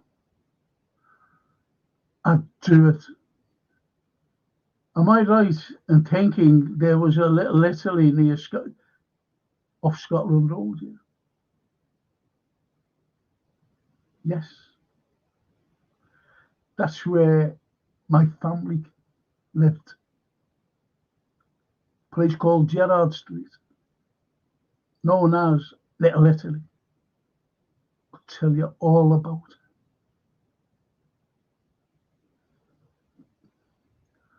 Poco Italia.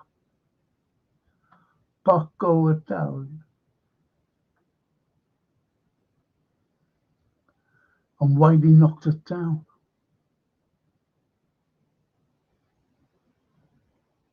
Fucking shocking.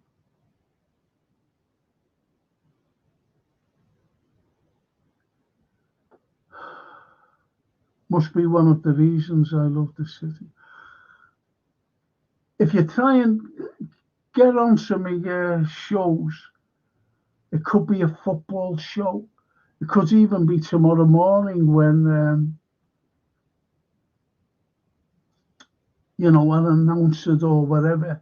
And I'll do my history show as well. And it'll be on the history show about Little Italy. And the people coming over. See, it wasn't just my family. We had cousins as well. Cugini. Molto cugini.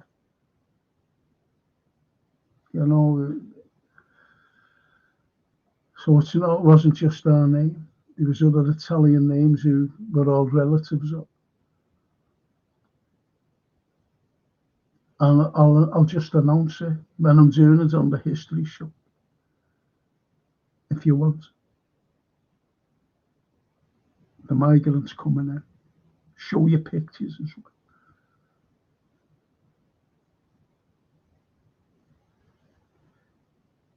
What you've got to understand,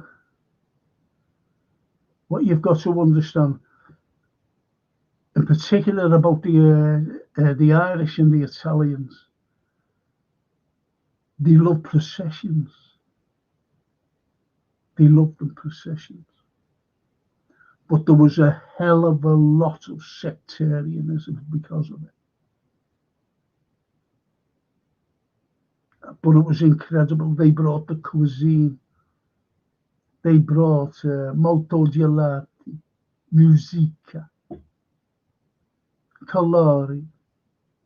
They brought the music. They brought the spaghetti. They brought the colour.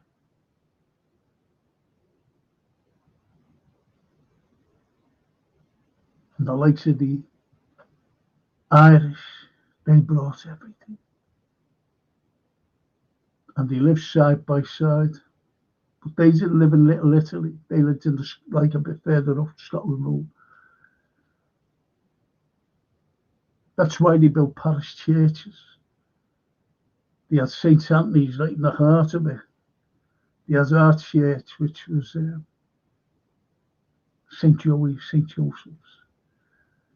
And Myra Page mentions about St. Patrick. And when he came here, he had his cross as staff. And they built a church there called Holy Cross. And that was in all our catchment area. The catchment area of Little Italy.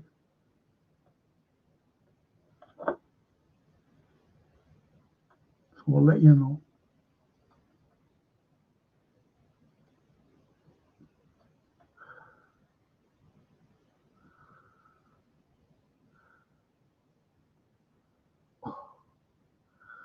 Off topic, Frank, did you know Alex McAllister is Jewish? Not that it makes any difference. I didn't know that until today. I didn't know that until now, until you told me.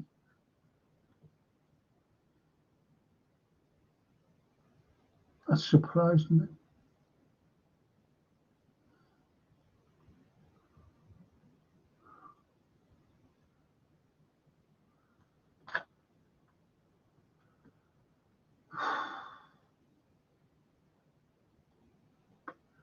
Michael J. Lloyd. We have more fighting-aged illegal immigrants in this country than we in our army. Yes, than we have in our army, yeah. An invasion. For years, you see these people come on. Let me just put it this fucking way. I won't say Van Gogh. Toscana. Yeah, Van Gogh. Right. What it is I'm being honest, is that I was looking at something once. I said, this is fucking wrong, this. Because what they was going, say like a boatload of people, and they had two women in it with two children, little babies. The rest were all young lads, all in the mid-20s to 30. I'll say no more. And I said, there's something fucking wrong there. And they're allowing them in. They are allowing them in. It's control. I keep saying this. You have the Americans. The Americans wanted to take 7. They wanted to take 7 countries out the Middle East. Iran's the last. To destabilize the Middle East so that they had a great movement of immigrants right into the European or Europe, the continent of Europe. And what's happened? To see Sweden of all countries, they're fucking wanting to get rid of the immigrants. Why? Because of crime. And I'm not just talking like stealing or whatever. I'm talking about rape and everything else. Murder.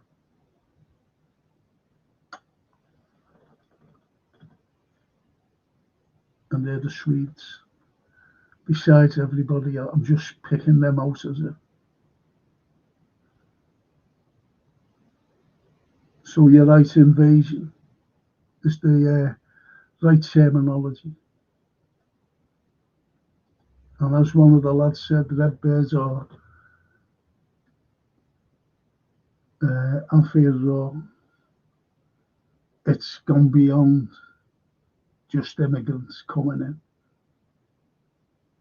It's a takeover.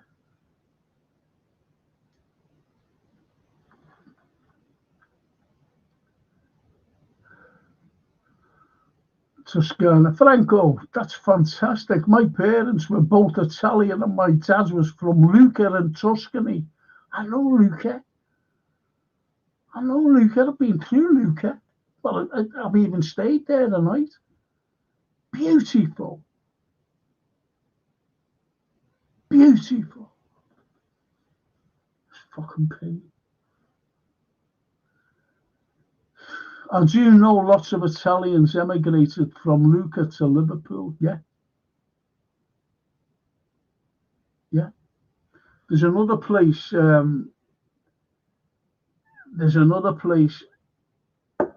Where my great-granddad,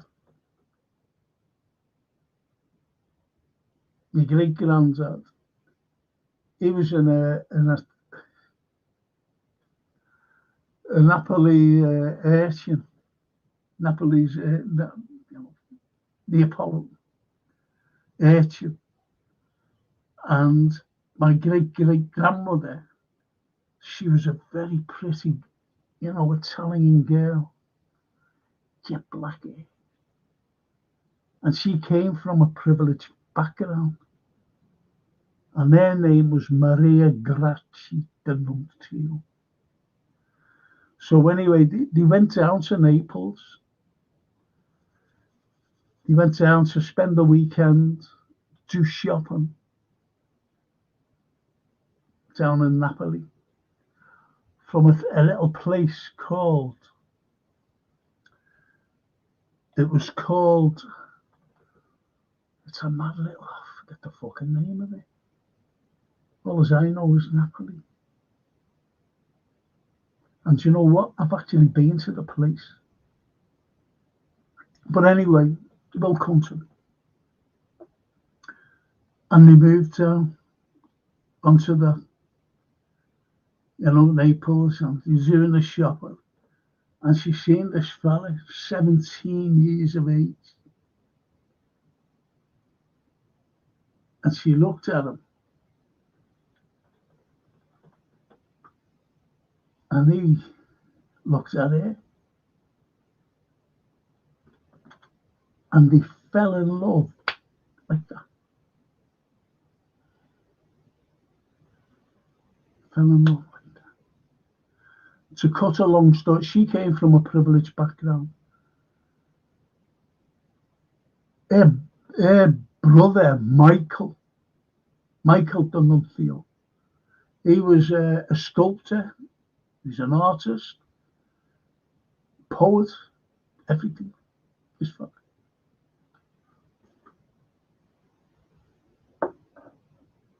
But unfortunately, the family ostracized her because she said, I'm marrying this man. Gaetano Domenico Valenti.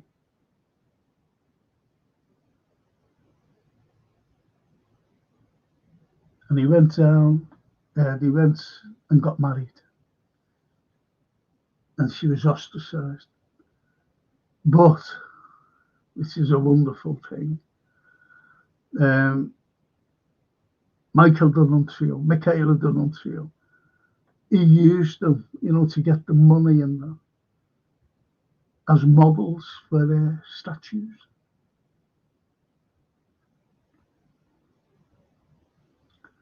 I was going to write a play about them because it was more or less like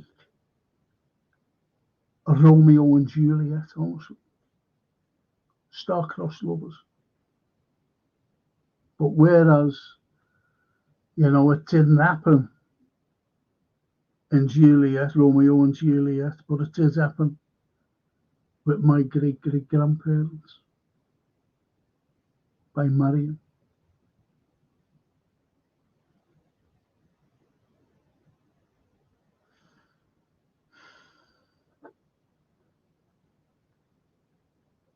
Sad story, but a beautiful story. A story that,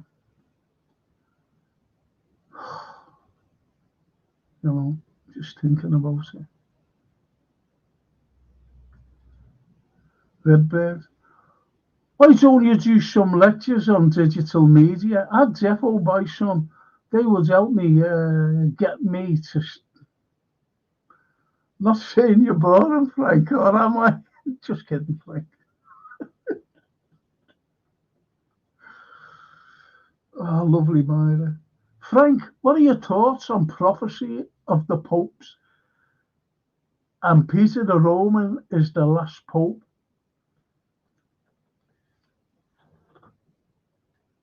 No, Peter the Roman was the first pope. St. Peter. I've been to the Vatican a few times, and every time I go there, there's something about it. I'm not just saying that. I could be any religion. I'm a Catholic, because of the family, and it makes I embrace any religion because there's good and bad in all religions. But the prophecy, I'll tell you something now. The prophecy of the Pope, believe it or not, is a letter.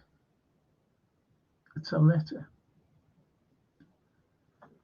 And that letter gives the beginning and the end of the world.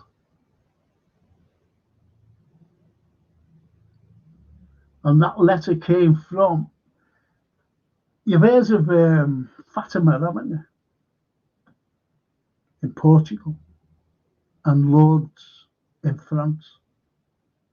That letter came from the same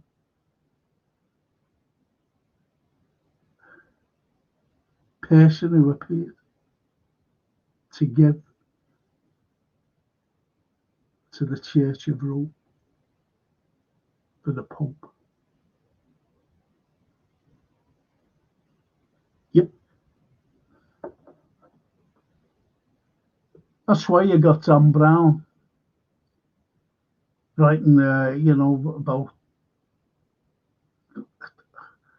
I thought they were great films, with Tom Hanks.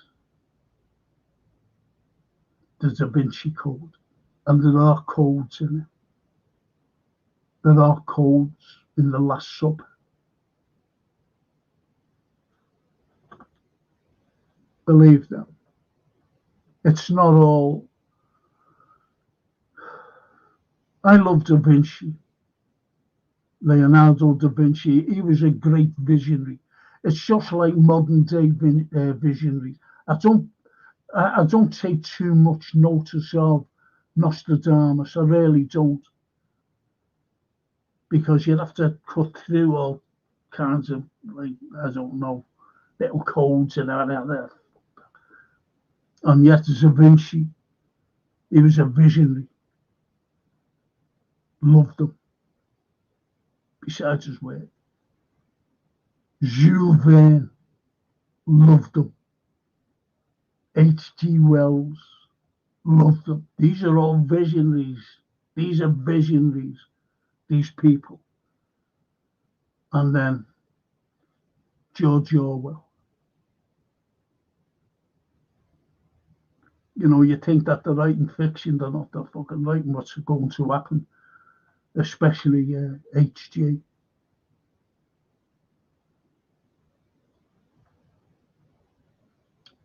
And Myra, yeah, Myra, believe me. What I'll do, Myra, it's just like I promised Toscana.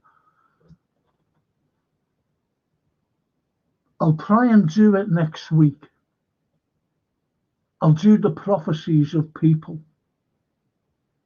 I'll include Nostradamus. I'll include Nostradamus. But I will do these visionaries. Plato, always remember this quote, what Plato said. No one is more hated than he who speaks the truth. And you hear on the opening credits, you know, where you know, I'm saying about people expect you to believe in the Western narrative where the truth isn't spoken or written. And it's not. And it's only what Plato said. No one is more hated than he who speaks the truth. When you think about it. Look at this shit, you know. I wanted to look nice tonight, but apparently I'm not looking nice.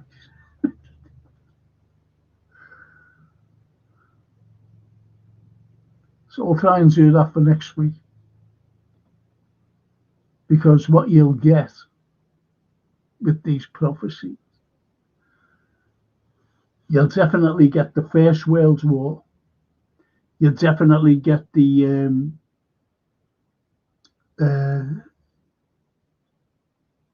you get the Bonaparte, French Revolution, which he was a minor character. You get the Russian Revolution. You get the First World War, Second World War, and also what's going on in the Middle East today. And one of the prophecies was a major power, a major, is that like, never said superpower, but I'm not even trying to paraphrase what it said, but you know, you could say, like, I'm not saying a nuclear power or like that, but it was a major power that other countries feared. That in the 21st century, these countries that feared this power would turn against. Who they turned against? What country? Trying to take down. Incredible. I'll do that. Might do that next week. got to get all my material to it. Because I don't read from scripture. Paul, evening goal, evening Paul. The red bird. Prophecies are not real until they are brilliant. Brilliant. I don't look too much into them. Brilliant, though. Because when you look back, it's like David Icke, what he said. And he, no matter how you look, he prophesied. Red bird, he prophesied. It's like what I just said about fucking this pain. I have to take a painkiller. Painkillers are the littlest fucking things on the planet. I have to put it right in the back of my throat. Drink the water. To ease the pain, as John Lennon would say. To ease the pain, Yoko. And Paul says, yeah, and then Israel and America take the spoils. Yes. River to the sea, Paul. River to the sea.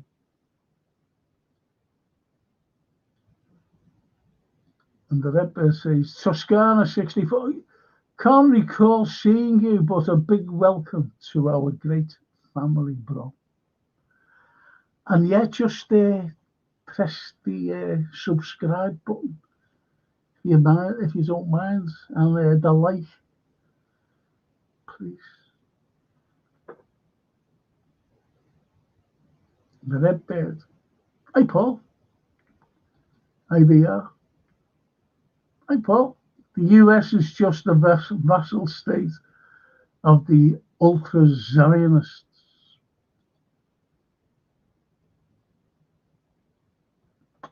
That's who rules. See,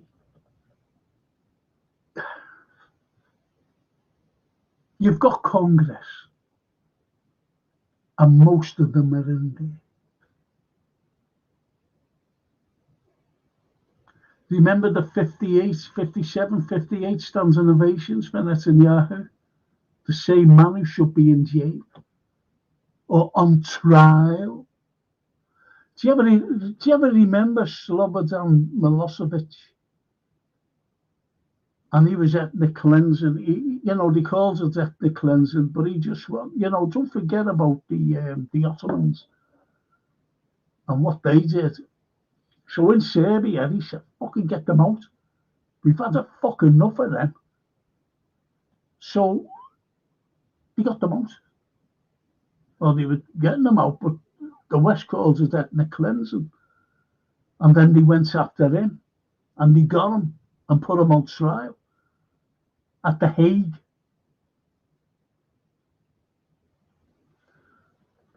I was listening to Dmitry Panashenko. Try and get this up. It's brilliant. Because I always remember in Ukraine, there's a place called Bucha. Bucha. B-U-C-H-A. Bucha or Bucha. And there was lots of atrocities going on. And there was all these bodies. And Dmitry Panashenko, who's an ambassador to the UN, try and get it up, please, and listen to what he said about Bucha. Because what they were saying, the Ukrainians, Zelensky's always saying, yeah, it was the Russians did that. Oh, you could tell they didn't. And I believe that they didn't. I believe that they didn't at the time. So what would you want to fucking do that for? Again, it's a red flag to blame Russia. Oh, you nasty bastards. And this Demeter, it was only a few weeks ago, sitting in the UN talking about Bucha, and he had these witnesses. One of them was a French journalist. And he said, I went over to cover the war. I was in Ukraine. I went to Russia. Now here I am. He said, when I was in Ukraine, and he fucking told the truth what had happened, and it was the Ukrainians themselves. I loved it when he was saying it. He said, my life has been threatened. Death. Do you know what no one ever asks? Ever asked that Zelensky? Never asked him. This is the West for you. They never say to him, listen, Vlado, why is there a kill list of people from different nations for giving their opinions? Why is there a kill list? He just said, oh, I know nothing about it, which he fucking doesn't know everything about it.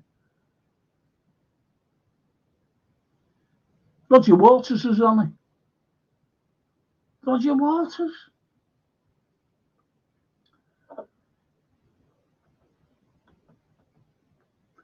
Need I say more? Roger the Roger.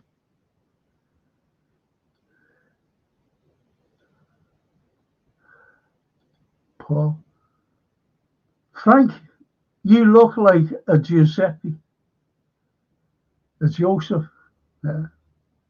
I'm named after my granddad, by the way. My granddad, not my great granddad, but my granddad, Francesco. Lots of people don't know that.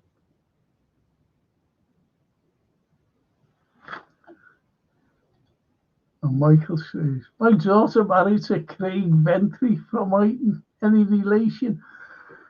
No, the Ventry, well, yeah, it's hard to explain because where I grew up, the Ventrys were there. The Ventrys were in both Gerard Gardens and in the Bull Ring. And when both of them, were terminated, I don't mean, the Ventrys, I mean both Gerard Gardens and the Bully. They moved everywhere. So most probably he went up. Even my uncle, Tony Ballanti, he moved up to Iton. You say so, he was spread all over there. I'll do something on Italy for you, about Little Italy, and it'll shock you. It'll shock you. Just like I will do it and bring all this about Little Italy and the migrants and everything else.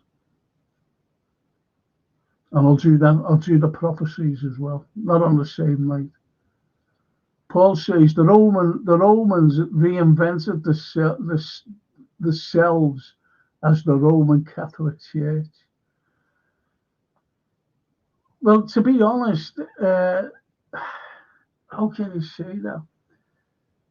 How can you say that? See, it doesn't mean, like I'm a Roman Catholic, RC. I just say I'm a Catholic. What religion are you? Oh, I'm a Catholic. I don't say I'm a Roman Catholic, because Catholicism, put it this way, Christianity, and it was Constantine who actually said, okay, Emperor Constantine, that is. And he said, okay, that's it. I'm embracing, let's tolerate the Christians instead of throwing them to lions and whatever. Been going on for 200 years. The followers of Christ.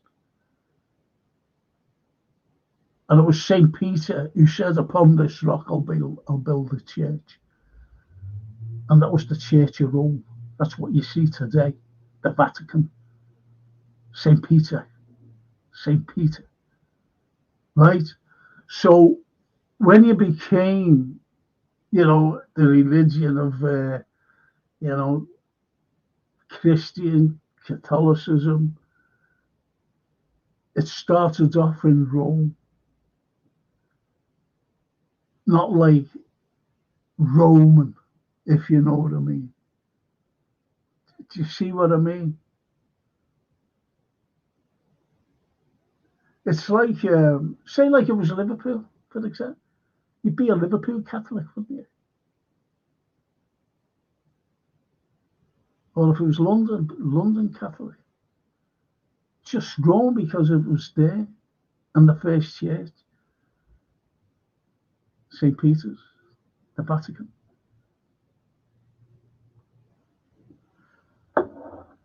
St. Peter's Basilica.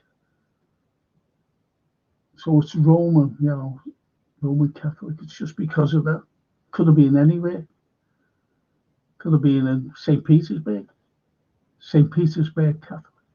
That's why you've got all the Russian Orthodox and the Greek Orthodox, which is very much like Catholicism.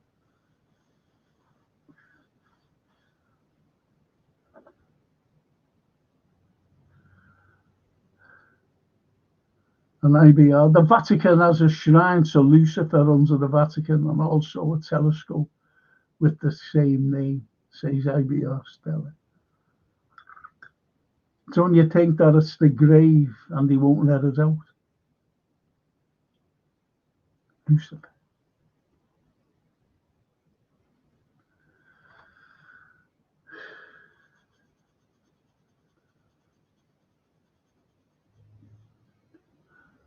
Bury the devil.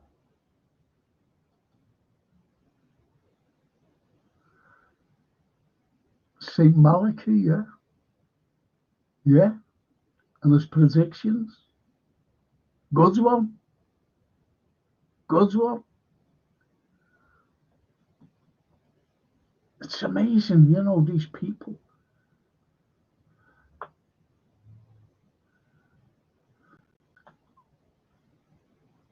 You used to call them me, like, I'm going back in it.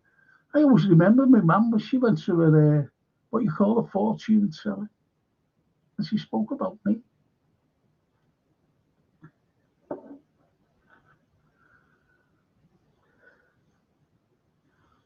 She said, he'll never bring you trouble.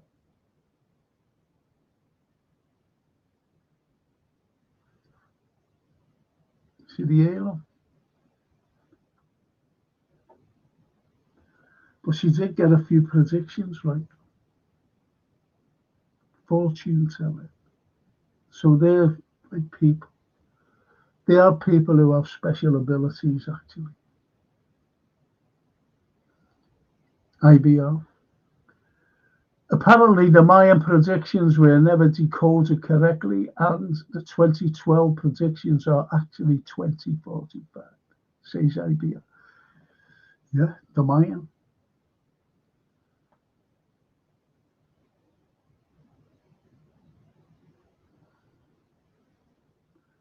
And that was a good film, wasn't it? 2012. Made in 2009. John Cusack. I like Cusack. He's a great actor. And Myra says, we're living in strange times. We need to have a situation awareness and follow the path of truth through to servants of information. Yeah, you've got to this is what I try to do. This is what I try to do. I try to get a grip and, like, you tear down the misinformation, the disinformation, the propaganda and everything else until you get to the truth. And I've always said conspiracy theories, it's not like, it's those Americans that use that terminology where, that's only a conspiracy theory, whereas it's the fucking truth.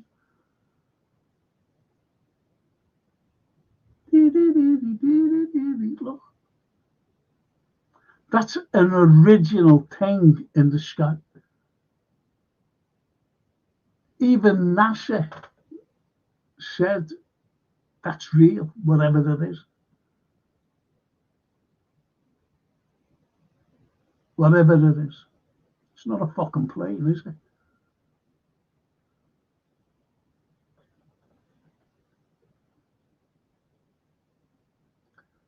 And the IVR, Myra Page, 100% agree. Yes. Be good that next week. No, will it be next week? Yeah. The prophecies.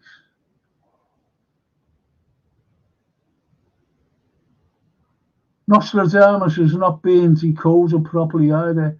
His quadrants mostly fit into what people think. That, thank you. That's what I was saying. You go, oh, fuck off, I'm not having that. What they think they are.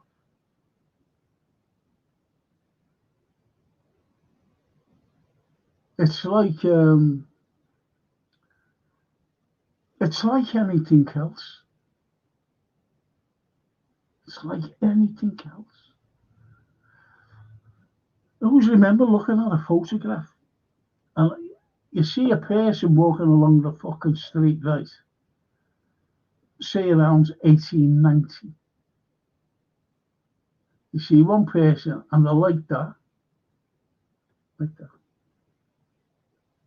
And there's another person who's like that. And they're on their iPhones. They're on mobile phones. Oh, fuck off. I'm not having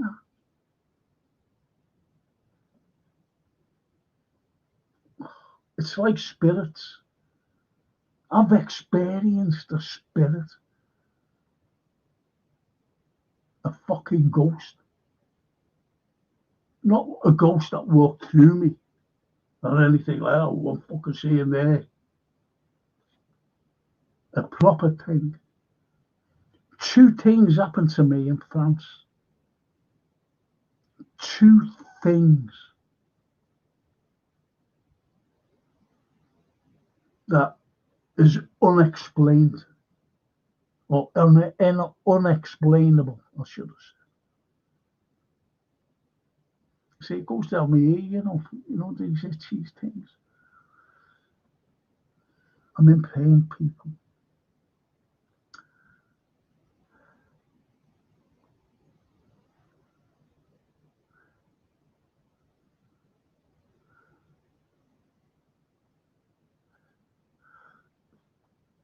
I'd have to do Nostradamus. I said that before, didn't I? I made up you said that bit.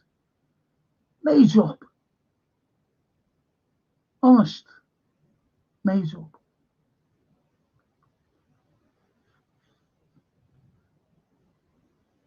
You see, the likes of, how can I say this? Can I go back to what one of the lads said about Romans? I think it was Paul when he said, Roman Catholic. You see, the very first martyr in this country was a Roman soldier named Albinus, and he was a Christian, and he was terrified, in case anyone found out, and he always had with him what you call a Cairo, hidden in his tunic, Roman thing. And he's seen like these Romans, they were fighting with the English when they invaded, the AD 43 invasion, Claudian invasion. So anyway, and killed them. And he said, I can't fucking stand this anymore. I can't stand it.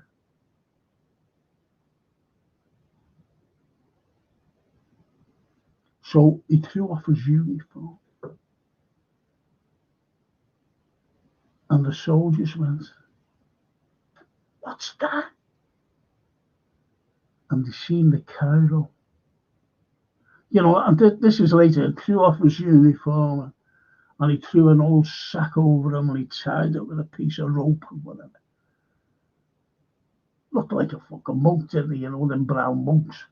So anyway, one of the soldiers seen him, recognised him, and he said, I'm a Christian.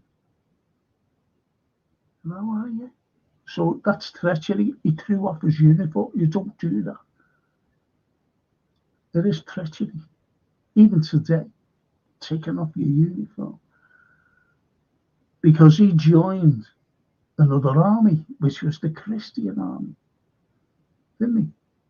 Just imagine if someone took off his uniform and joined another army who you were fighting.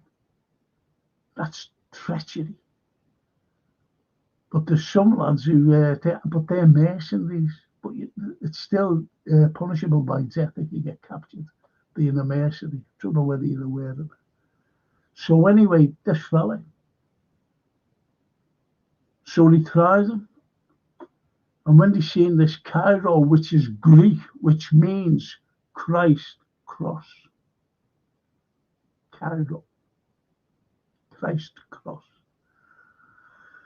So they put him to death. And he burnt him at the stake. Now, the Romans were very, they were fucking savage, you know. Going around slaughtering everyone and putting people to death and everything. They never did that. There's a wrong impression about them. Anyway, so this fellow was put to death. And he became the very first English martyr on English soil for being a Christian. And where they put him to death, they named, you know, years later, they named the town after him, after Albinus, the Roman soldier, the Roman Christian soldier. And that is today St. Albans. Think about it. Great, isn't it?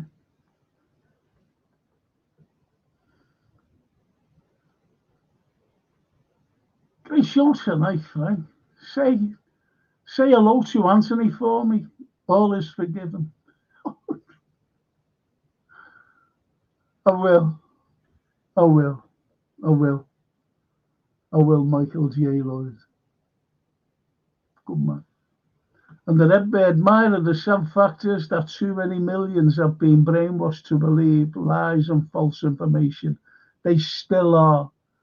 Not enough of us who know reality and truth to stop the rot, I'm afraid. It's just like what Starmer wants to do now. Even fucking, they want to send troops. They want to send into the Black Sea. They said to the Starmer, we've got our flagship aircraft carrier. Fucking be blown out of the fucking just blow that up. They don't realise the weapons the Russians have got.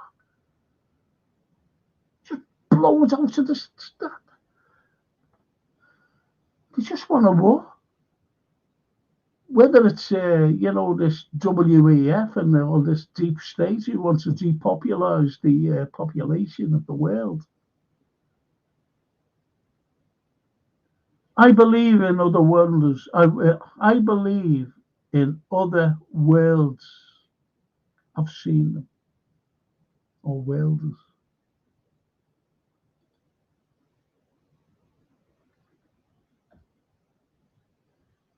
I'm not telling you now, but I'll tell you what I've seen in France. Two things. And no one can convince me otherwise. That was it with me, personally. I thought, fuck this. IBR, didn't they find a stone tablet in the El Mirador Pyramid, and it's another one of those archaeological finds that can't be explained. They still cannot open up the Sphinx, the feet. They can't open it up. It's impossible. The only way they can open it up is by fucking bombing it. And they can't do that. They can't build a pyramid with today's technology. And I'm talking to you. I'm talking to you. This is our technology today. You go back, the being carbon copies was 10,000 years ago. 10,000 fucking years ago. Pyramids, and they still can't fucking build one today.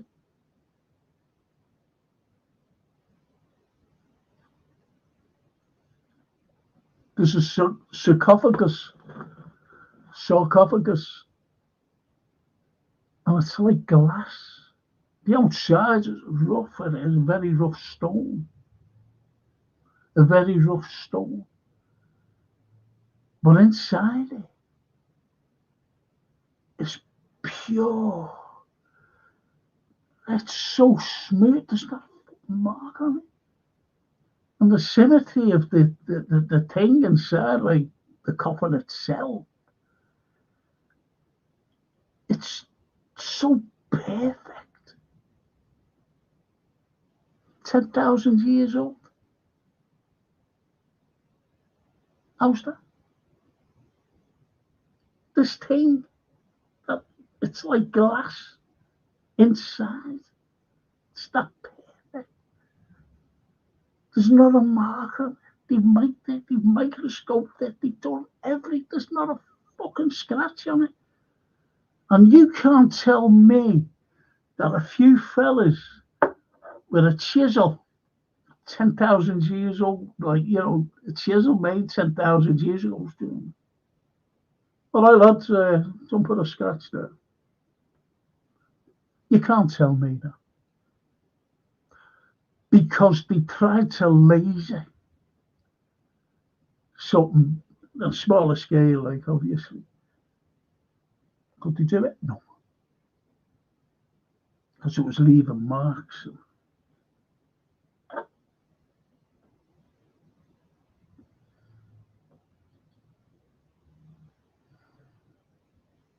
There's loads of unexplained things, IBO. Loads. Do you know what it's like? It's like Redbird, Myra Page, Marie Morgan, you know, all that. Who's all been in here? Tony, Toscana, everybody. Right? If we all got together and went, and someone said to us, can you build us a fountain? The same size as the Stebble fountain in town. But you've got to use your own tools and everything else. Well, how do you get the water going up? And where do we get the water? No, you've got to do it yourself. Do you think we can fucking do it? No chance.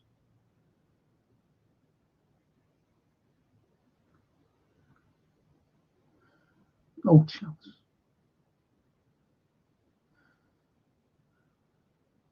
The boss of antiquities in Egypt only allows certain sites to be excavated. Is this because it would shatter the story they put out about ancient Egypt and would destroy the tourist industry? Great. I said that years ago. Red Bears, I said it years ago. Exactly what you've just said.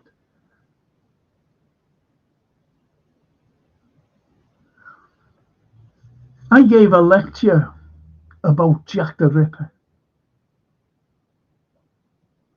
And at the end of it, I'm not telling you who it is, but at the end of the lecture, and it was a 3-hour lecture, but it did it in 2.5, just over 2 hours. And I said, they will never disclose. They know who it is. And I said, they know that it's this.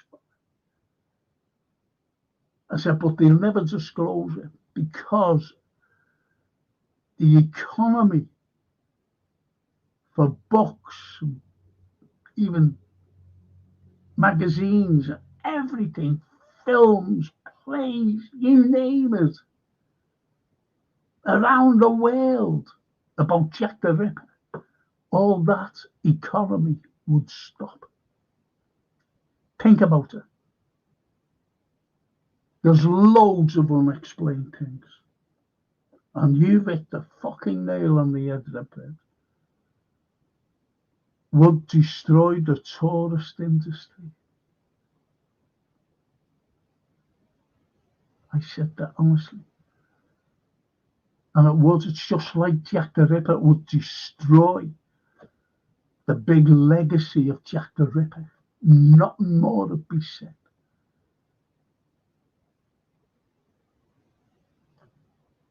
Would it? It's like, who scored the first goal? I'm just saying this, if anyone's not interested in football, but the lads would know. Like, who scored the first goal in Liverpool's European Cup final? The first ever European Cup final being played. Who scored? Right? Now, we know it was Terry McDermott in the European Cup final. European Cup. Not like a UEFA Cup or anything. I'm talking about the European Cup. And it was Terry McDermott. Now, would someone down the road fucking know that? Would someone in Scunthorpe know that? Would someone in Cornwall know that? Would an Arsenal fan know that? No, they're not fucking interested. It's just like that. Simple. Forgotten. And that's what Jack the Ripper would be like. Forgotten. So there's always reminders, isn't there? It's just like I said, didn't I, only last week or the week before? There's a new film out called The Whales Will Tremble, and it was about the Holocaust. And I said, there's always a Holocaust thing every year to make you not forget it. And there's always documentaries about it. There's always fucking books written about it. But will they do one now about Gaza? No. No. While it's going on before our very eyes, we're witnessing it. Another fantastic show. Thanks a bit.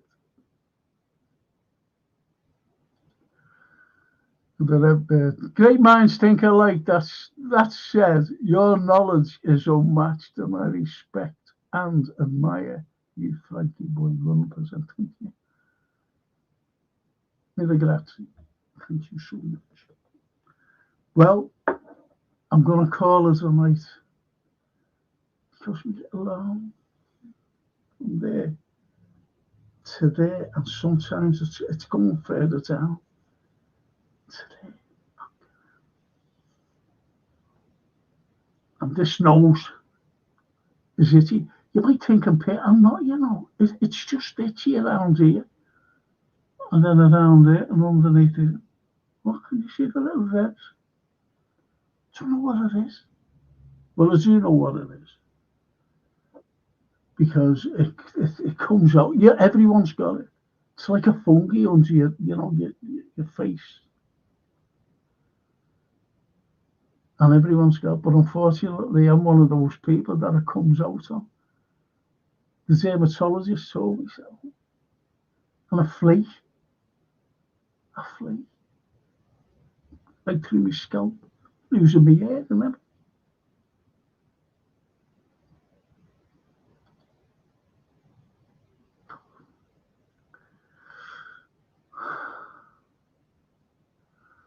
Yeah, I fucking hate saying it. The Gobcley, the Gobbercley. Why does he say these words? Tea situation is another example of hiding the truth, as there are endless underground structures there, but they won't allow access to, and they don't want to find more lizard figurines. Haven't you noticed the way I came out, David Icke, and said about lizards? And they laughed at him, scoffed at him.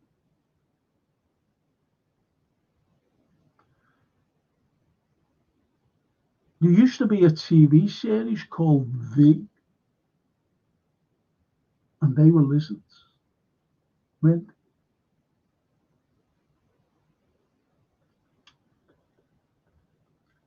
we can talk about everything. I'm made up at you lot, you know. I really am, because I fucking wish people would take notice of these. Tell a lie enough times and it will become true to the sheep. That's like a paraphrase of what Joseph Goebbels said. Tell a lie once, tell a lie twice, and people will believe it. And yet, who inspires him for the propaganda? It was us. It was the British. Can't make these things up. But you're right there about, tell a lie enough times and it'll become true to the sheep, of course. Of course it will. I can't wait to get this fucking fella on about this, you know. You know, the ufologist. I just can't wait for him to come on. You should see the photographs he's got. And they're not doctors or anything. They're unbelievable. Think about the crop circles. But think about the dust on Mars. And they're there. They're there. In the dust. And he shows you, like a crop circles like here. And say that was what's on Mars. The very same.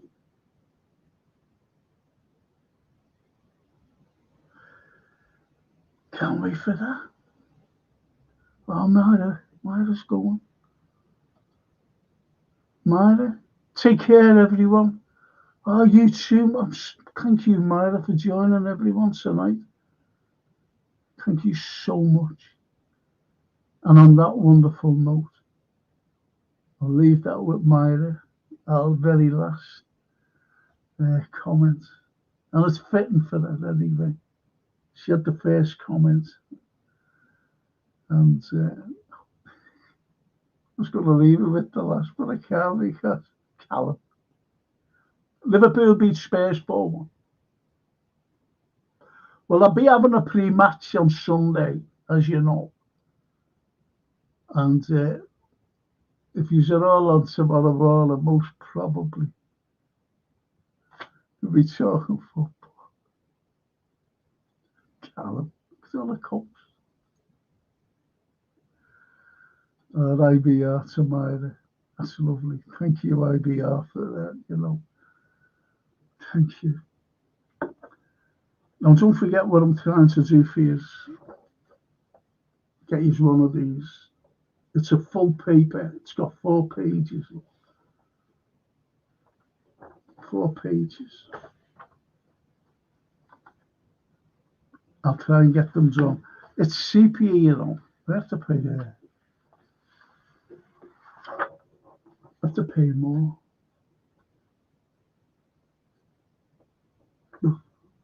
Liverpool at war. Death hit document. See? So there's 4 pages. It's like your ordinary newspaper. And they're good stories, by the way. Really good story. Very historical. So, just Liverpool history, though. 3 kills as sailors stormed the town hall. I'm going to try and get them all done for you as a present off me. See the way it's got me over two.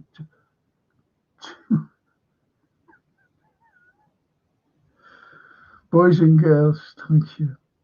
As the IBR says, 6-0. Liverpool 6, Spuds kill. And the IBR, we cooking jack of potatoes this weekend. The Callum, you're making me giddy, lad. The Callum, go ahead, man, lad. 24 points by May the 25th. 5:30. Boys and girls, love yous, I really do. You know, you might think I'm exaggerating, but I'm not. And if you join me tomorrow, if not, Sunday. But I will see yous again. See yous next week. See Myra next week for for all these prophecies and everything else. Thank you for joining me tonight, keeping me company, keeping everyone, you should all keep everyone company. Thank you so much. IBR. Take care, Franco. Do you know what? I'd love to send, wouldn't it be great to send Myra, one of these newspapers?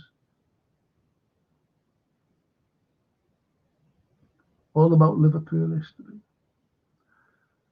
And what I did, I actually printed it. Had it all printed and everything. That was for me paper at uni, by the way. And Myra says, Callum, where can stream Liverpool games? Frank said the telly okay. All I get is Man United live. Oh.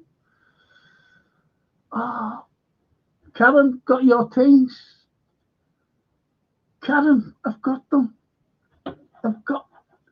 Look, going to show you. Karen. These are yours. I've got them laminated for you.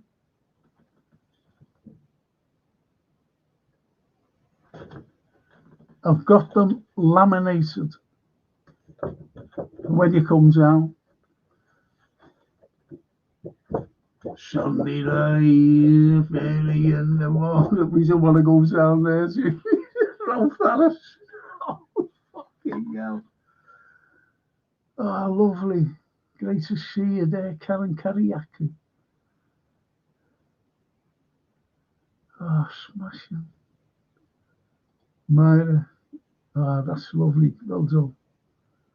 Myra, unlucky lass, says to Callum. And Karen, can't wait, Frank. See you very soon. Yes, you will. No, that's what I mean. I'm not going down there. Sunday night. Anyway, that's for me. Give my regards to your Steve. You're a great husband, great fella, lovely fella. Like his lovely wife, Karen. And on that wonderful note of the lovely Myra, the great Karen, Callum, everybody. You could ever forget the Anfield Road. But Myra, you can get Liverpool, honestly. You can get Liverpool live. Just stream it. Just stream Liverpool Spurs game. And do the watch along with as well with me on Sunday. And on that lovely note, I'm going. Mille grazie. A domani. Ok? Ci vediamo. Amici miei. Grazie mille.